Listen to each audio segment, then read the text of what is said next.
ਸਭ ਤੋਂ ਪਹਿਲਾਂ ਸਾਰੇ ਸਾਥੀਆਂ ਦਾ ਫੇਸਬੁੱਕ ਚਰਚਾ ਤੇ ਜੁੜਨ ਨਾਲ ਤੁਹਾਡਾ ਵੈਲਕਮ ਹੈ, ਧੰਨਵਾਦ ਹੈ। ਤੁਸੀਂ ਸਾਡੇ ਨਾਲ ਅੱਜ ਫੇਸਬੁੱਕ ਚਰਚਾ ਤੇ ਜੁੜੇ ਹੋ। ਅੱਜ ਦਾ ਆਪਣਾ ਜਿਹੜਾ ਵਿਸ਼ਾ ਹੋਊਗਾ, ਜਿਹੜਾ ਆਪਣਾ ਕਿਸਾਨੀ ਅੰਦੋਲਨ ਚੱਲ ਰਿਹਾ, ਜਿਹੜਾ ਕਿਸਾਨੀ ਅੰਦੋਲਨ ਹੈ ਪੂਰੇ ਰੋਹ ਤੇ ਚੱਲ ਰਿਹਾ, ਸੋ ਇਸ ਦੇ ਬਾਰੇ ਵਿੱਚ ਆਪਾਂ ਗੱਲਬਾਤ ਕਰਾਂਗੇ ਅੱਜ ਦੇ ਇਸ ਫੇਸਬੁੱਕ ਚਰਚਾ ਦੇ ਵਿੱਚ। ਸੋ ਜਿੰਨੇ ਵੀ ਸਾਥੀ ਫੇਸਬੁੱਕ ਚਰਚਾ ਤੇ ਜੁੜੇ ਆ, ਉਹਨਾਂ ਨੂੰ ਬੇਨਤੀ ਹੈ ਕਿ ਉਹ ਸਾਰੇ ਜਣੇ ਸਾਡੇ ਨਾਲ ਵੱਧ ਤੋਂ ਵੱਧ ਲੋਕਾਂ ਨੂੰ ਸ਼ੇਅਰ ਕਰੋ, ਇਸ ਪ੍ਰੋਗਰਾਮ ਨੂੰ ਵੱਧ ਤੋਂ ਵੱਧ ਲਾਈਕ ਕਰੋ, ਤਾਂ ਕਿ ਆਪਾਂ ਵੱਧ ਤੋਂ ਵੱਧ ਲੋਕਾਂ ਤੱਕ ਪਹੁੰਚ ਸਕੀਏ ਤੇ ਆਪਣੀ ਗੱਲਬਾਤ ਰੱਖ ਸਕੀਏ। ਸੋ ਅੱਜ ਦੇ ਫੇਸਬੁੱਕ ਚਰਚਾ ਤੇ ਸਾਡੇ ਨਾਲ ਦੋ ਸਾਡੇ ਮਹਿਮਾਨ ਸਾਥੀ ਮਹਿਮਾਨ ਤਾਂ ਨਹੀਂ ਕਹਿਣਾ ਚਾਹੀਦਾ, ਸਾਡੇ ਭਰਾ ਹੀ ਆ, ਵੱਡੇ ਭਰਾ ਦੋਨੋਂ ਮੇਰੇ ਬੈਠੇ ਆ। ਸਰਦਾਰ ਮਨਮੋਹਨ ਸਿੰਘ ਜੀ ਗਰੇਵਾਲ, ਇਹ ਸਾਡੇ ਨਾਲ ਜੁੜੇ ਹੋਏ ਆ ਸਾਲਟ ਲੇਕ ਸਿਟੀ ਤੋਂ, ਤੇ ਨਾਲ ਹੀ ਸਾਡੇ ਉਪਿੰਦਰ ਸ਼ੈਲੀ ਵੀਰ ਜੀ ਜੁੜੇ ਹੋਏ ਆ, ਜਿਹਨੂੰ ਕਹਿੰਦੇ ਆ ਸ਼ੇਖਾਂ ਦਾ ਦੇਸ਼, ਦੁਬਈ ਤੋਂ। ਸੋ ਮੈਂ ਦੋਨਾਂ ਵੱਡੇ ਭਰਾਵਾਂ ਦਾ ਸਵਾਗਤ ਕਰਦਾ ਸਾਡੇ ਇਸ ਫੇਸਬੁੱਕ ਚਰਚਾ ਦੇ ਪ੍ਰੋਗਰਾਮ ਦੇ ਵਿੱਚ। ਪਿਛਲਾ ਜਿਹੜਾ ਪ੍ਰੋਗਰਾਮ ਆਪਾਂ ਛੱਡਿਆ ਸੀ, ਮੈਂ ਥੋੜੀ ਜਿਹੀ ਗੱਲਬਾਤ ਕਰਦਾ ਸੀ ਆਪਣੇ ਇੱਕ ਮਿੱਤਰ ਬਾਰੇ, ਕਿ ਉਹਦੇ ਤੋਂ ਹੀ ਮੈਂ ਸ਼ੁਰੂ ਕਰਨਾ ਚਾਹਾਂਗਾ। ਫਿਰ ਆਪਾਂ ਉਪਿੰਦਰ ਸ਼ੈਲੀ ਵੀਰ ਜੀ ਕੋਲ ਜਾਵਾਂਗੇ ਤੇ ਫਿਰ ਆਪਾਂ ਮਨਮੋਹਨ ਵੀਰ ਜੀ ਕੋਲੇ, ਉਸ ਤੋਂ ਬਾਅਦ ਫਿਰ ਆਪਾਂ ਕਿਸਾਨੀ ਅੰਦੋਲਨ ਤੇ ਵੀ ਪਹੁੰਚਾਂਗੇ। ਸੋ ਮੈਂ ਲਾਸਟ ਜਿਹੜਾ ਮੈਂ ਸੈਸ਼ਨ ਕੀਤਾ ਸੀਗਾ, ਉਹਦੇ ਵਿੱਚ ਗੱਲਬਾਤ ਕਰਦਾ ਸੀ ਕਿ ਜਿਹੜਾ ਨੈਰੇਟਿਵ ਤਿਆਰ ਕੀਤਾ ਜਾਂਦਾ, ਉਹਦਾ ਜਿਹੜਾ ਇੰਪੈਕਟ ਰਹਿੰਦਾ ਲੋਕਾਂ ਤੇ, ਉਹ ਕਿੰਨਾ ਲੰਬਾ ਰਹਿੰਦਾ ਤੇ ਕਿਸ ਤਰ੍ਹਾਂ ਦਾ ਰਹਿੰਦਾ।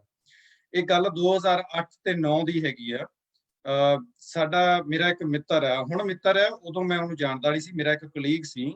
ਉਹਨੂੰ ਰਾਜਸਥਾਨ ਦੇ ਵਿੱਚੋਂ ਇੱਕ ਪ੍ਰੋਜੈਕਟ ਦਿੱਤਾ ਗਿਆ ਪੰਜਾਬ ਵਿੱਚ ਆਉਣ ਵਾਸਤੇ, ਟ੍ਰੇਨਿੰਗ ਵਾਸਤੇ, ਲੋਕਾਂ ਨੂੰ ਟ੍ਰੇਨ ਕਰਨ ਵਾਸਤੇ, ਟੀਚਰਸ ਨੂੰ ਟ੍ਰੇਨ ਕਰਨ ਵਾਸਤੇ। ਤਾਂ ਉਹਨੇ ਜਦੋਂ ਮੇਰਾ ਆਪਣਾ ਐਕਸਪੀਰੀਅੰਸ ਸ਼ੇਅਰ ਕੀਤਾ ਮੇਰੇ ਨਾਲ, ਇਹ 2008-9 ਦੀ ਗੱਲ ਆ।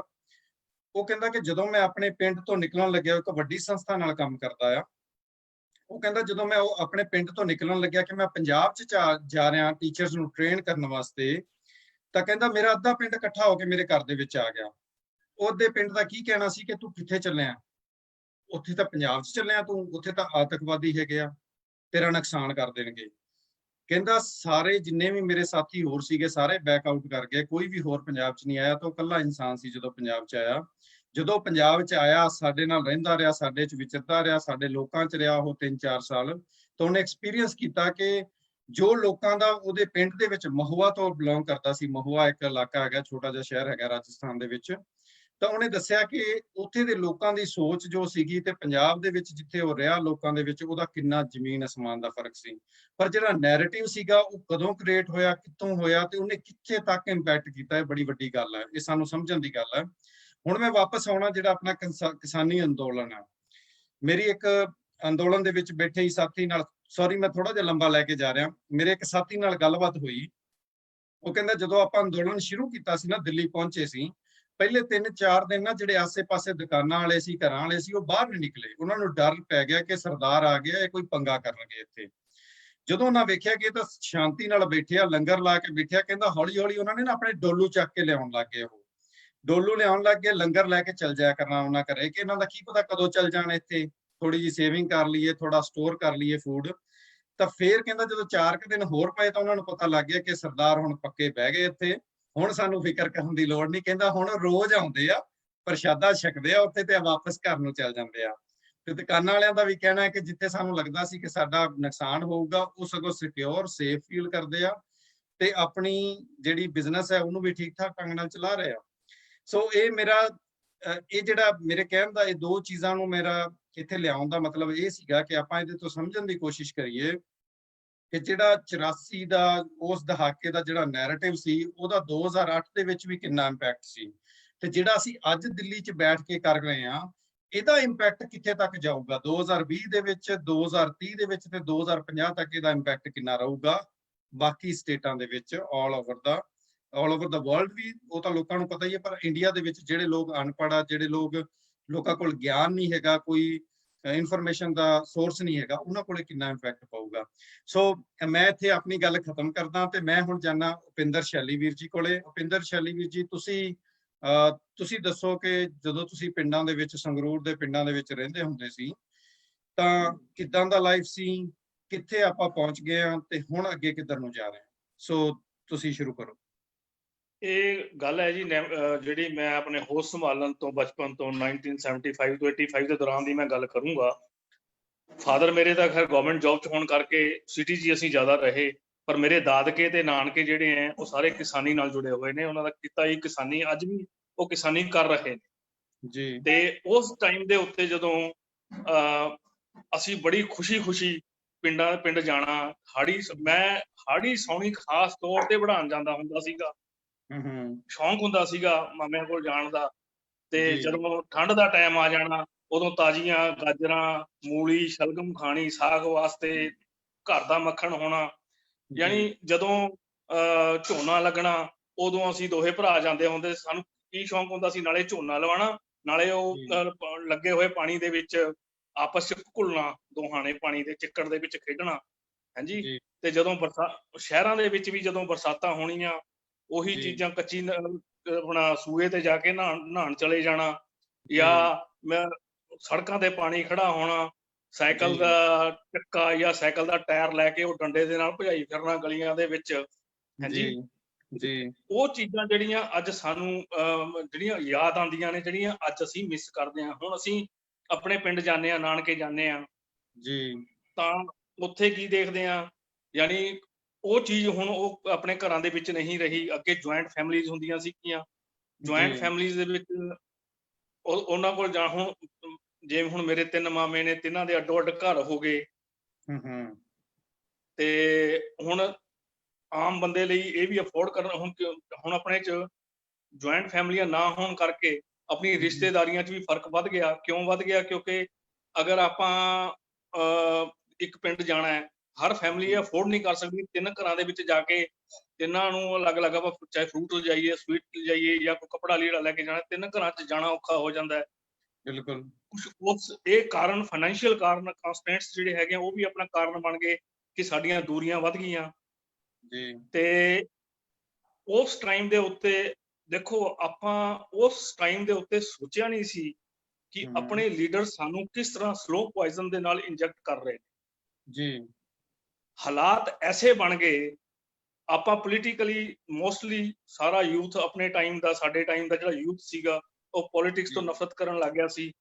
ਜਿੰਨੇ ਵੀ ਘੁਟਾਲੇ ਹੋ ਰਹੇ ਨੇ, ਅਗਰ ਆਪਾਂ ਦੇਖੀਏ, ਇਹਨਾਂ ਦਾ ਇੱਕੋ ਹੀ ਮਕਸਦ ਸੀਗਾ ਕਿ ਆਮ ਜਨਤਾ ਨੂੰ ਬੇਵਕੂਫ ਬਣਾ ਕੇ ਇੰਨਾ ਕੁ ਡਫਰ ਔਰ ਡਲ ਬਣਾ ਦਿਓ, ਔਰ ਉਹ ਸਿਚੁਏਸ਼ਨ ਗੁਲਾਮੀ ਦੀ ਅੱਜ ਸਾਡੇ ਸਾਹਮਣੇ ਖੜੀ ਆ।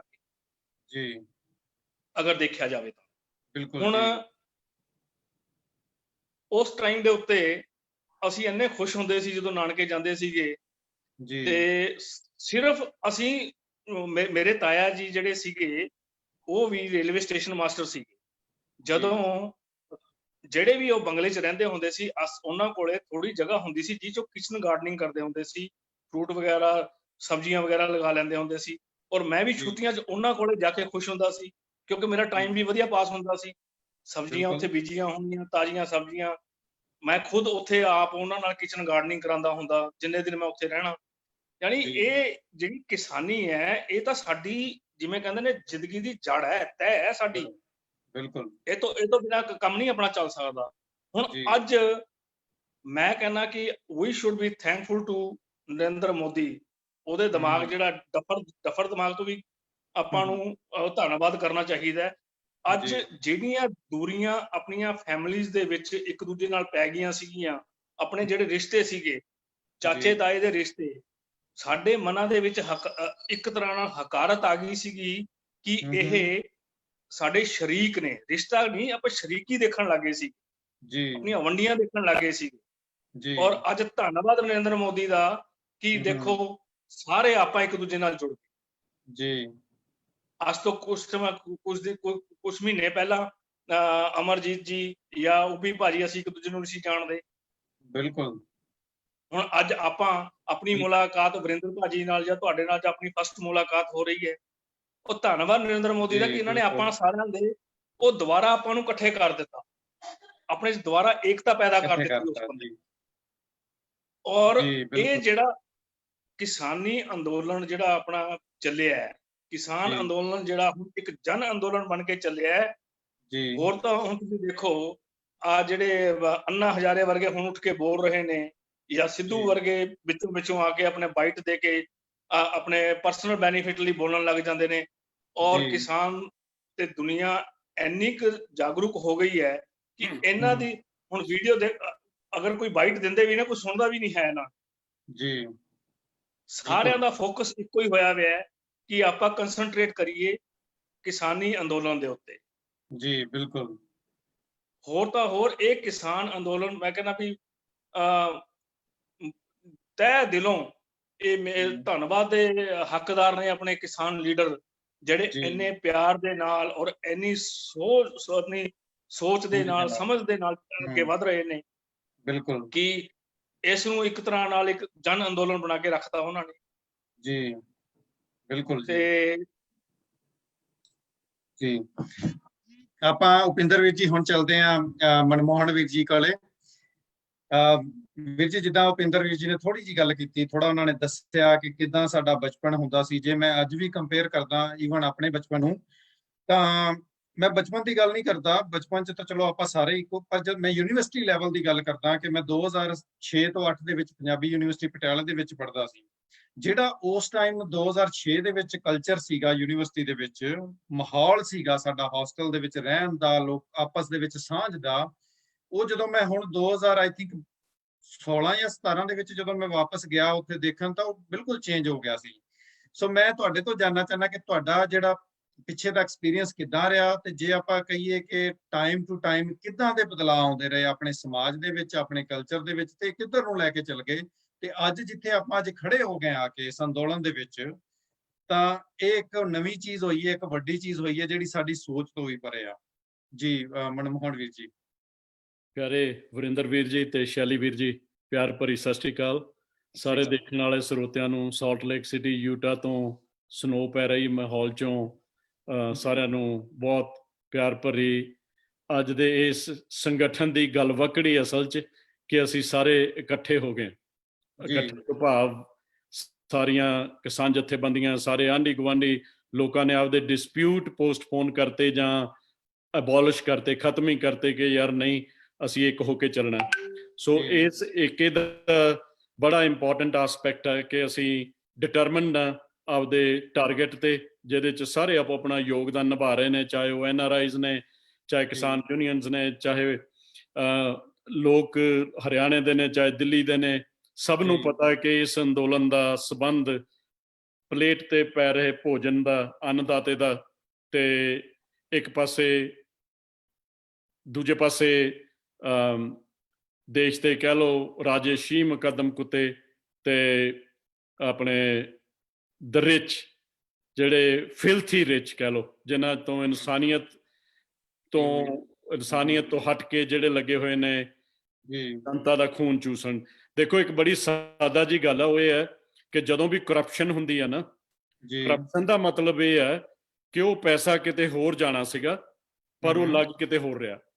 ਤੁਸੀਂ ਜਿੱਥੋਂ ਦੀ ਮਰਜ਼ੀ ਡਿਵੈਲਪਮੈਂਟ ਦੇਖ ਲਓ, ਜੇ ਉਸ ਦੇ ਵਿੱਚ ਕਰਪਸ਼ਨ ਹੋ ਰਹੀ ਹੈ ਤਾਂ ਸਮਝ ਲਓ ਕਿ ਪੈਸਾ ਹਿਊਮੈਨਿਟੀ ਤੇ, ਸਾਡੀ ਇਨਫਰਾਸਟਰਕਚਰ ਤੇ, ਸਾਡੀ ਲਾਈਫ ਸਟਾਈਲ ਤੇ ਲੱਗਣਾ ਸੀਗਾ, ਪਰ ਉਹਦੀ ਬਜਾਏ ਉਹ ਪੈਸਾ ਕਿਸੇ ਦੀ ਜੇਬ 'ਚ ਜਾ ਕੇ ਕਿਸੇ ਦੇ ਪਰਸਨਲੀ ਕਿਸੇ ਨੂੰ ਰਿਚਨੈਸ, ਕਿਸੇ ਨੂੰ ਵੈਲਥ ਦੇ ਰਿਹਾ ਉਹ, ਹਾਲਾਂਕਿ ਉਹ ਹੈ ਤਾਂ ਹੱਕ ਦੀ ਕਮਾਈ ਤਾਂ ਨਹੀਂ।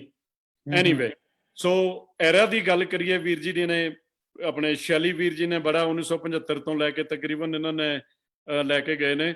ਮੈਂ ਤੁਹਾਡੇ ਤੋਂ 15 ਕੁ ਸਾਲ ਵੱਡਾ ਮੇਰੇ ਖਿਆਲ 'ਚ, ਮੈਂ 1961 ਦਾ ਬਰਥ ਆ ਮੇਰਾ। ਸੋ ਮੈਂ ਗੱਲ ਕਰਨ ਲੱਗਿਆ, ਜਿਹੜਾ ਤੁਸੀਂ ਅੱਜ ਟੌਪਿਕ ਛੇੜਿਆ ਉਹ ਬੜਾ ਇੰਟਰਸਟਿੰਗ ਆ, ਤੁਸੀਂ ਦੋਨਾਂ ਜਣਾਂ ਨੇ ਉਹਦੇ ਤੇ ਟੱਚ ਕੀਤਾ। ਸੋ ਮੈਂ ਤੁਹਾਨੂੰ ਲੈ ਕੇ ਜਾਣਾ ਕਿ 1947 'ਚ ਦੇਸ਼ ਦੀ ਵੰਡ ਜਦੋਂ ਹੋਈ ਹੈ, ਆਫ ਕੋਰਸ ਮੈਂ ਤਾਂ ਉਦੋਂ ਹੈ ਨਹੀਂ ਸੀ, ਮੇਰਾ 1961 ਦਾ ਬਰਥ ਹੈ, ਪਰ ਮੈਂ ਦਹਾਕਿਆਂ 'ਚ ਡਿਵਾਈਡ ਕਰ ਲੈਣਾ। ਜਿਹੜਾ ਤਾਂ ਸੀਗਾ ਪਹਿਲਾ ਦਹਾਕਾ 47 ਤੋਂ 50 ਤੱਕ ਤਾਂ ਤੁਸੀਂ ਕਹਿ ਲਓ ਕੋਈ ਮੈਂਸ਼ਨ ਕਰਨ ਵਾਲੀ ਗੱਲ ਹੈ ਹੀ ਨਹੀਂ, ਕਿਉਂਕਿ ਗੱਡਿਆਂ ਦੇ ਭਰ ਕੇ ਵਿਚਾਰੇ ਮਾਈਗ੍ਰੇਸ਼ਨਸ ਤੇ ਸੈਟਲਮੈਂਟ ਹੋ ਰਹੀਆਂ। 1950 ਤੋਂ ਜਿਹੜਾ 60 ਦਾ ਐਰਾ ਸੀਗਾ, ਇਹ ਉਹ ਐਰਾ ਜਿਹਦੇ 'ਚ ਲੈਂਡ ਅਲਾਟਮੈਂਟਸ ਹੋ ਰਹੀਆਂ ਸੀਗੀਆਂ, ਪਰ ਕੱਚੇ ਘਰ ਸੀਗੇ, ਸਾਰੇ ਰੀਸੈਟਲ ਹੋ ਰਹੇ ਸੀਗੇ। ਸਰਵਾਈਵਲ ਵਾਜ਼ ਐਟ ਸਟੇਕ, ਕਿਉਂਕਿ ਸਰਵਾਈਵਲ ਤੇ ਫੋਕਸ ਸੀਗਾ। ਇਹ ਉਹ ਐਰਾ ਜੀ ਜਦੋਂ ਆਪਣੇ ਦਾਦਾ ਜੀ, ਆਪਣੇ ਬਜ਼ੁਰਗ, ਆਪਣੇ ਪੇਰੈਂਟਸ ਕਹਿ ਲਓ, ਚਾਚੇ ਤਾਏ, ਉਹ ਕਹਿੰਦੇ ਹੁੰਦੇ ਸੀ ਵੀ ਫੌਜੀ ਆ ਉਹ ਹੁਣ ਆਰਮੀ 'ਚ ਆ। ਵੱਡੇ ਰੈਂਕਾਂ ਵਾਲੇ ਵੀ ਨਹੀਂ ਸੀ ਹੁੰਦੇ, ਬਸ ਉਹ ਫੌਜੀ ਆ, ਉਹਨਾਂ ਨੇ ਛੁੱਟੀ ਆਉਣਾ ਹੈ। ਇਹ ਉਸ ਐਰੇ ਦੀ ਗੱਲ ਹੈ। ਹੁਣ ਮੈਂ ਆਪਦੇ ਐਰੇ ਦੀ ਗੱਲ ਕਰਦਾ, ਜਦੋਂ ਮੈਂ 1961 ਦਾ ਬਰਥ ਹੈ, ਜਿਵੇਂ ਮੈਂ ਦੱਸਿਆ, ਇਸ ਐਰੇ ਦੇ ਮੈਂ ਪਹਿਲਾਂ ਨੈਗੇਟਿਵ ਆਸਪੈਕਟ ਦੱਸਦੇ ਆ। ਇਹਦੇ ਚ ਚਾਈਨਾ ਵਾਰ ਹੋਈ ਤੇ ਪਾਕਿਸਤਾਨ ਦੀ ਵਾਰ ਹੋਈ, ਇਹਦੇ ਐਂਡ ਤੇ ਜਾ ਕੇ ਫਿਰ ਪਾਕਿਸਤਾਨ ਦੀ ਵਾਰ ਹੋਈ ਜੀ। ਪਰ ਇਹ ਉਹ ਐਰਾ ਜਿਹਦੇ ਚ ਬਹੁਤ ਸਾਰਾ ਜਿਹੜਾ ਪੇਂਡੂ ਤਬਕਾ ਹੁਣ ਉਹ ਨੌਕਰੀਆਂ ਵੱਲ ਨੂੰ ਵੀ ਹੋ ਰਿਹਾ ਸੀਗਾ। ਦੁਆਬਾ ਮਾਲ ਖਾਸ ਕਰਕੇ ਹੁਸ਼ਿਆਰਪੁਰ, ਜਲੰਧਰ, ਉਹ ਯੂਰਪ ਚ ਜਾ ਰਿਹਾ ਸੀ, ਖਾਸ ਕਰਕੇ ਯੂਨਾਈਟਿਡ ਕਿੰਗਡਮ ਨੂੰ, ਇੰਗਲੈਂਡ ਨੂੰ ਜੀ। ਉਸ ਐਰੇ ਦੀ ਗੱਲ ਕਰ ਰਹੇ ਹਾਂ। ਫਿਰ ਇਸ ਐਰੇ ਦੇ ਐਂਡ ਚ ਜੈ ਜਵਾਨ ਜੈ ਕਿਸਾਨ ਦਾ ਨਾਰਾ ਦਿੱਤਾ ਗਿਆ ਤੇ ਆਪਾਂ ਗ੍ਰੀਨ ਰੈਵੋਲੂਸ਼ਨ ਵੱਲ ਨੂੰ ਵਧਣੇ ਸ਼ੁਰੂ ਹੋਏ ਜੀ। ਇਹ 1960 ਤੋਂ 1900 ਮੈਂ ਗੱਲ ਕਰ ਰਿਹਾ 1960 ਤੋਂ 70 ਵਾਲੇ ਐਰਾ ਦੀ। ਬਿਲਕੁਲ। ਪਰ ਕਈ ਕਿਸਾਨਾਂ ਨੂੰ ਓਪਰਚੁਨਿਟੀ ਵਾਸਤੇ ਇਹ ਉਹ ਵੀ ਐਰਾ ਸੀਗਾ ਜਦੋਂ ਮਾਈਗ੍ਰੇਸ਼ਨ ਕਰਕੇ ਯੂਪੀ ਨੂੰ, ਰਾਜਸਥਾਨ ਨੂੰ, ਹਰਿਆਣੇ ਨੂੰ ਤੇ ਹੋਰ ਸਟੇਟਾਂ ਵੱਲ ਵੀ ਜਾ ਕੇ ਲੈਂਡ ਸਸਤੀਆਂ ਸੀਗੀਆਂ, ਕੰਟਰੀ ਨਵਾਂ ਯਾਦ ਹੋਇਆ ਸੀਗਾ। ਬਹੁਤ ਸਾਰੇ ਪੰਜਾਬੀਆਂ ਨੇ ਪੰਜਾਬ ਚੋਂ ਉੱਥੇ ਵੀ ਜਾ ਕੇ ਬੂਟੇ ਲਾਉਣੇ ਸ਼ੁਰੂ ਕਰ ਦਿੱਤੇ ਜੀ। ਪੰਜਾਬ 'ਚ ਐਰਾ ਇਹ ਚੱਲ ਰਿਹਾ ਸੀ ਉਦੋਂ ਕਿ ਬਿਜਲੀ ਹਲੇ ਆਉਣੀ ਸ਼ੁਰੂ ਹੋਈ ਸੀ, ਜਾਂ ਕਹ ਲਓ ਵੀ ਪਿੰਡਾਂ 'ਚ ਹਲੇ ਤਕਰੀਬਨ, ਮੈਨੂੰ ਆਪਦੇ ਪਿੰਡ ਦੀ ਯਾਦ ਆ ਵੀ ਹਲੇ ਪਹੁੰਚੀ ਨਹੀਂ ਸੀ। ਸਾਡਾ ਪਿੰਡ ਮੁੱਲਾਂਪੁਰ ਦੇ ਕੋਲ, ਖੰਜਰਵਾਲ ਡਿਸਟ੍ਰਿਕਟ, ਲੁਧਿਆਣੇ 'ਚ ਜੀ। ਤੇ ਸੜਕਾਂ ਦੀ ਹਾਲਤ ਆਪਾਂ ਨੂੰ ਪਤਾ ਉਦੋਂ ਕਹੀ ਜੀ ਸੀ। ਜੇ ਕਿਤੇ ਕਿਸੇ ਸ਼ਹਿਰ 'ਚ ਬੱਸ ਸਟੈਂਡ ਬਣਦਾ ਸੀ, ਬੜੀ ਵੱਡੀ ਖਬਰ ਹੁੰਦੀ ਸੀ ਵੀ ਨਵਾਂ ਬੱਸ ਸਟੈਂਡ ਬਣ ਗਿਆ ਜੀ। ਮੈਂ ਰੋਲ ਤੇ ਗੱਲ ਲਿਆਉਣੀ ਚਾਹੁੰਦਾ ਕਿ ਉਦੋਂ ਦੀਆਂ ਗੌਰਮੈਂਟਸ ਦਾ ਰੋਲ ਕੀ ਸੀਗਾ। ਇਹ ਉਹ ਐਰਾ ਜੀ ਜਿਹਦੇ 'ਚ ਪ੍ਰਤਾਪ ਸਿੰਘ ਕੈਰੋਂ ਵੀ ਆਇਆ, ਤੇ ਪ੍ਰਤਾਪ ਸਿੰਘ ਕੈਰੋਂ ਤੋਂ ਬਾਅਦ ਵਾਲੇ ਜਿਹੜੇ ਜਿਨ੍ਹਾਂ ਦੀ ਹਾਰਟ ਅਟੈਕ ਨਾਲ ਗਿੱਲ ਦੀ ਮੌਤ ਹੋ ਗਈ ਸੀ, ਮੈਨੂੰ ਨਾਂ ਭੁੱਲ ਗਿਆ, CM ਦਾ, ਇਹ ਬਾਦਲ ਤੋਂ ਪਹਿਲਾਂ ਦੀ ਐਰੇ ਦੀ ਗੱਲ ਹੈ ਜੀ। ਪਰ ਐਨੀਵੇ ਹਲੇ ਇਰੀਗੇਸ਼ਨ ਖੇਤਾਂ 'ਚ ਤਕਰੀਬਨ ਆਈ ਨਹੀਂ ਸੀ, ਕੱਸੀਆਂ ਨਾਲੇ ਤਕਰੀਬਨ ਕਿਤੋਂ ਆਉਂਦੇ ਹੁੰਦੇ ਸੀ। ਹਲੇ ਟਿਊਬਵੈਲਾਂ ਦਾ ਵੀ ਐਡਾ ਦੌਰ ਨਹੀਂ ਸੀ ਚੱਲਿਆ, ਕਿਉਂਕਿ ਬਿਜਲੀ ਤਾਂ ਹਲੇ ਆਈ ਨਹੀਂ ਸੀਗੀ। ਅੱਛਾ, ਪਿੰਡਾਂ 'ਚ ਸਾਂਝੀ ਹੁੰਦੇ ਸੀ, ਮਾਈਗ੍ਰੈਂਟ ਲੇਬਰਰ ਨਹੀਂ ਸੀ ਹੁੰਦੇ ਜੀ। ਕਿਸੇ ਦੇ ਭਾਵੇਂ ਕੋਈ ਬਿਹਾਰ ਜਾਂ ਕੋਈ ਭਈਆ ਕਦੇ ਕੋਈ ਆਉਂਦਾ ਹੁੰਦਾ ਸੀ ਬੜੇ ਚਾਅ ਨਾਲ, ਪਰ ਪਿੰਡਾਂ ਦੇ ਸਾਂਝੀ ਜਾਂ ਪਿੰਡਾਂ ਦੀ ਲੇਬਰ ਹੁੰਦੀ ਸੀਗੀ। ਤੇ ਪਿੰਡਾਂ 'ਚ ਜਿਵੇਂ ਸ਼ੈਲੀ ਵੀਰ ਜੀ ਨੇ ਕਿਹਾ, ਗਵਾਂਢੀਆਂ ਦੀ ਤੇ ਰਿਸ਼ਤੇਦਾਰਾਂ ਦੀ ਨੇੜਤਾ ਬੜੀ ਸੀ। ਹਫ਼ਤੇ 10 ਦਿਨਾਂ ਦੇ ਵਿਆਹ ਹੁੰਦੇ ਸੀ। ਮੈਂ ਆਪ ਦੇਖਿਆ, ਹਲਵਾਈ ਆਉਂਦਾ ਹੁੰਦਾ ਸੀਗਾ ਬਾਹਰਲੇ ਘਰੇ, ਕਹਿੰਦੇ ਜਾਂ ਬਾਹਰਲੇ ਕੋਠੇ ਡੰਗਰਾਂ ਵਾਲੇ ਪਾਸੇ, ਹਲਵਾਈ ਨੇ ਆ ਕੇ ਭੱਠੀ ਖੋਦਣੀ। ਇਹ ਉਹ ਐਰਾ ਸੀ ਜੀ। ਪ੍ਰੋਸਪੈਰਿਟੀ ਹਾਲੇ ਪੰਜਾਬ ਦੀ ਕੁਐਸਚਨੇਬਲ ਸੀਗੀ ਜੀ। ਅਗਲੇ ਐਰਾ 'ਚ ਲੈ ਕੇ ਜਾਣਾ 1970 ਤੋਂ 1980 ਵਾਲੇ ਐਰਾ 'ਚ ਜੀ। ਗ੍ਰੀਨ ਰੈਵੋਲੂਸ਼ਨ ਦੀ ਕਮਾਈ ਸ਼ੁਰੂ ਹੋ ਗਈ ਜੀ, ਕਾਮਯਾਬੀਆਂ ਹੋ ਗਈਆਂ। ਅਮਰੀਕਾ ਨੇ ਸਾਨੂੰ ਨੋ ਹਾਉ ਦੇਤੀ, ਸਾਨੂੰ ਟੈਕਨੀਕਸ ਦੇਤੀ, ਹਾਈਬ੍ਰਿਡ ਸੀਡ ਦੇਤੇ, ਸਾਨੂੰ ਮਾਡਰਨ ਐਗਰੀਕਲਚਰ ਵੱਲ ਨੂੰ ਲੈ ਕੇ ਗਏ। ਪੋਲਟਰੀ ਦਾ ਇੰਟਰਸਟ ਆ ਗਿਆ, ਪਿਗਰੀ ਦਾ ਵੀ ਆ ਗਿਆ ਕੁਛ ਹੱਦ ਤਾਈਂ, ਤੇ ਡੇਅਰੀ ਦੇ ਵੱਲ ਨੂੰ ਬਹੁਤ ਝੁਕਾਅ ਹੋਇਆ।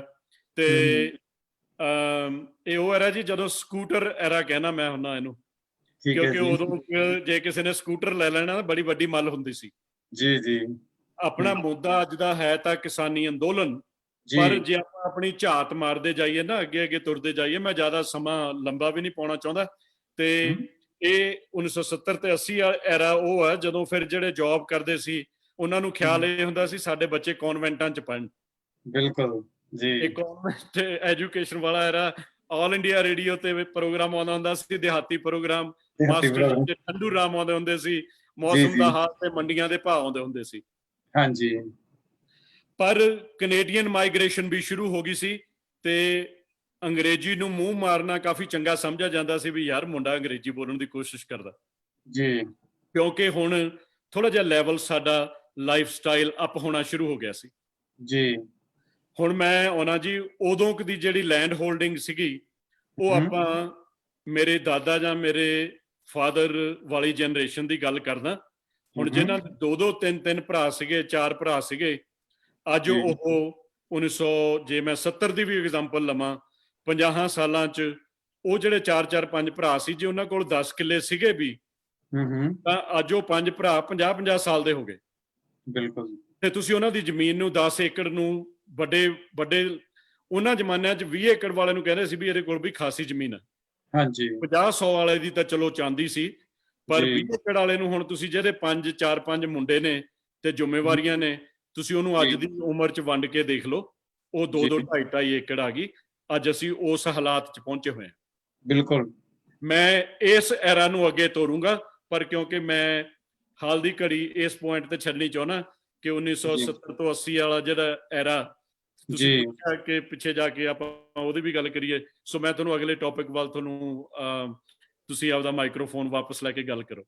ਜੀ ਥੈਂਕ ਯੂ ਸੋ ਮਚ। ਤੁਸੀਂ ਬੜੇ ਵਧੀਆ ਤਰੀਕੇ ਨਾਲ ਐਕਸਪਲੇਨ ਕੀਤਾ ਕਿ ਕਿੱਦਾਂ ਆਪਣੇ ਜਿਹੜਾ ਸਮਾਜ ਦੇ ਵਿੱਚ ਹੈਗਾ ਕਿ ਕਿੱਦਾਂ ਉਹਦੇ ਵਿੱਚ ਚੇਂਜਸ ਆਈਆਂ, ਕਿਸ ਤਰ੍ਹਾਂ ਆਪਾਂ ਹੌਲੀ ਹੌਲੀ ਗਰੋ ਕੀਤੇ, ਉਹਦੇ ਨਾਲ ਕੁਝ ਨੈਗੇਟਿਵਿਟੀਜ਼ ਵੀ ਆਈਆਂ। ਜਿਵੇਂ ਆਪਾਂ ਗੱਲ ਕਰੀਏ ਹਰੀ ਕ੍ਰਾਂਤੀ ਦੀ, ਗ੍ਰੀਨ ਰੈਵੋਲੂਸ਼ਨ ਦੀ ਗੱਲ ਕਰਦੇ ਹਾਂ ਆਪਾਂ, ਤਾਂ ਮੇ ਵੀ ਉਹਦੇ ਨਾਲ ਥੋੜੀ ਜੀ ਸਾਨੂੰ ਲੱਗਿਆ ਕਿ ਅਸੀਂ ਉੱਪਰ ਨੂੰ ਆ ਰਹੇ ਹਾਂ, ਪਰ ਉਹਦੇ ਨੁਕਸਾਨ ਵੀ ਹੋਏ ਜਿਹਦੇ ਆਪਾਂ ਅੱਜ ਨੁਕਸਾਨ ਭੁਗਤ ਰਹੇ ਹਾਂ। ਕੈਂਸਰ ਦੀ ਗੱਲ ਕਰੀਏ, ਹੋਰ 50 ਬਿਮਾਰੀਆਂ ਦੀ ਗੱਲ ਕਰੀਏ ਜਿਹਦੇ ਸ਼ਾਇਦ ਸਾਨੂੰ ਅਜੇ ਨਾਮ ਵੀ ਨਾ ਪਤਾ ਹੋਣ, ਉਹ ਅਸੀਂ ਆਪਣੇ ਆਪ ਨੂੰ ਚੰਬੇੜ ਲਈਆਂ ਹਨਾ, ਆਪਣੇ ਆਪ ਨੂੰ ਲਾ ਲਈਆਂ ਹਨਾ।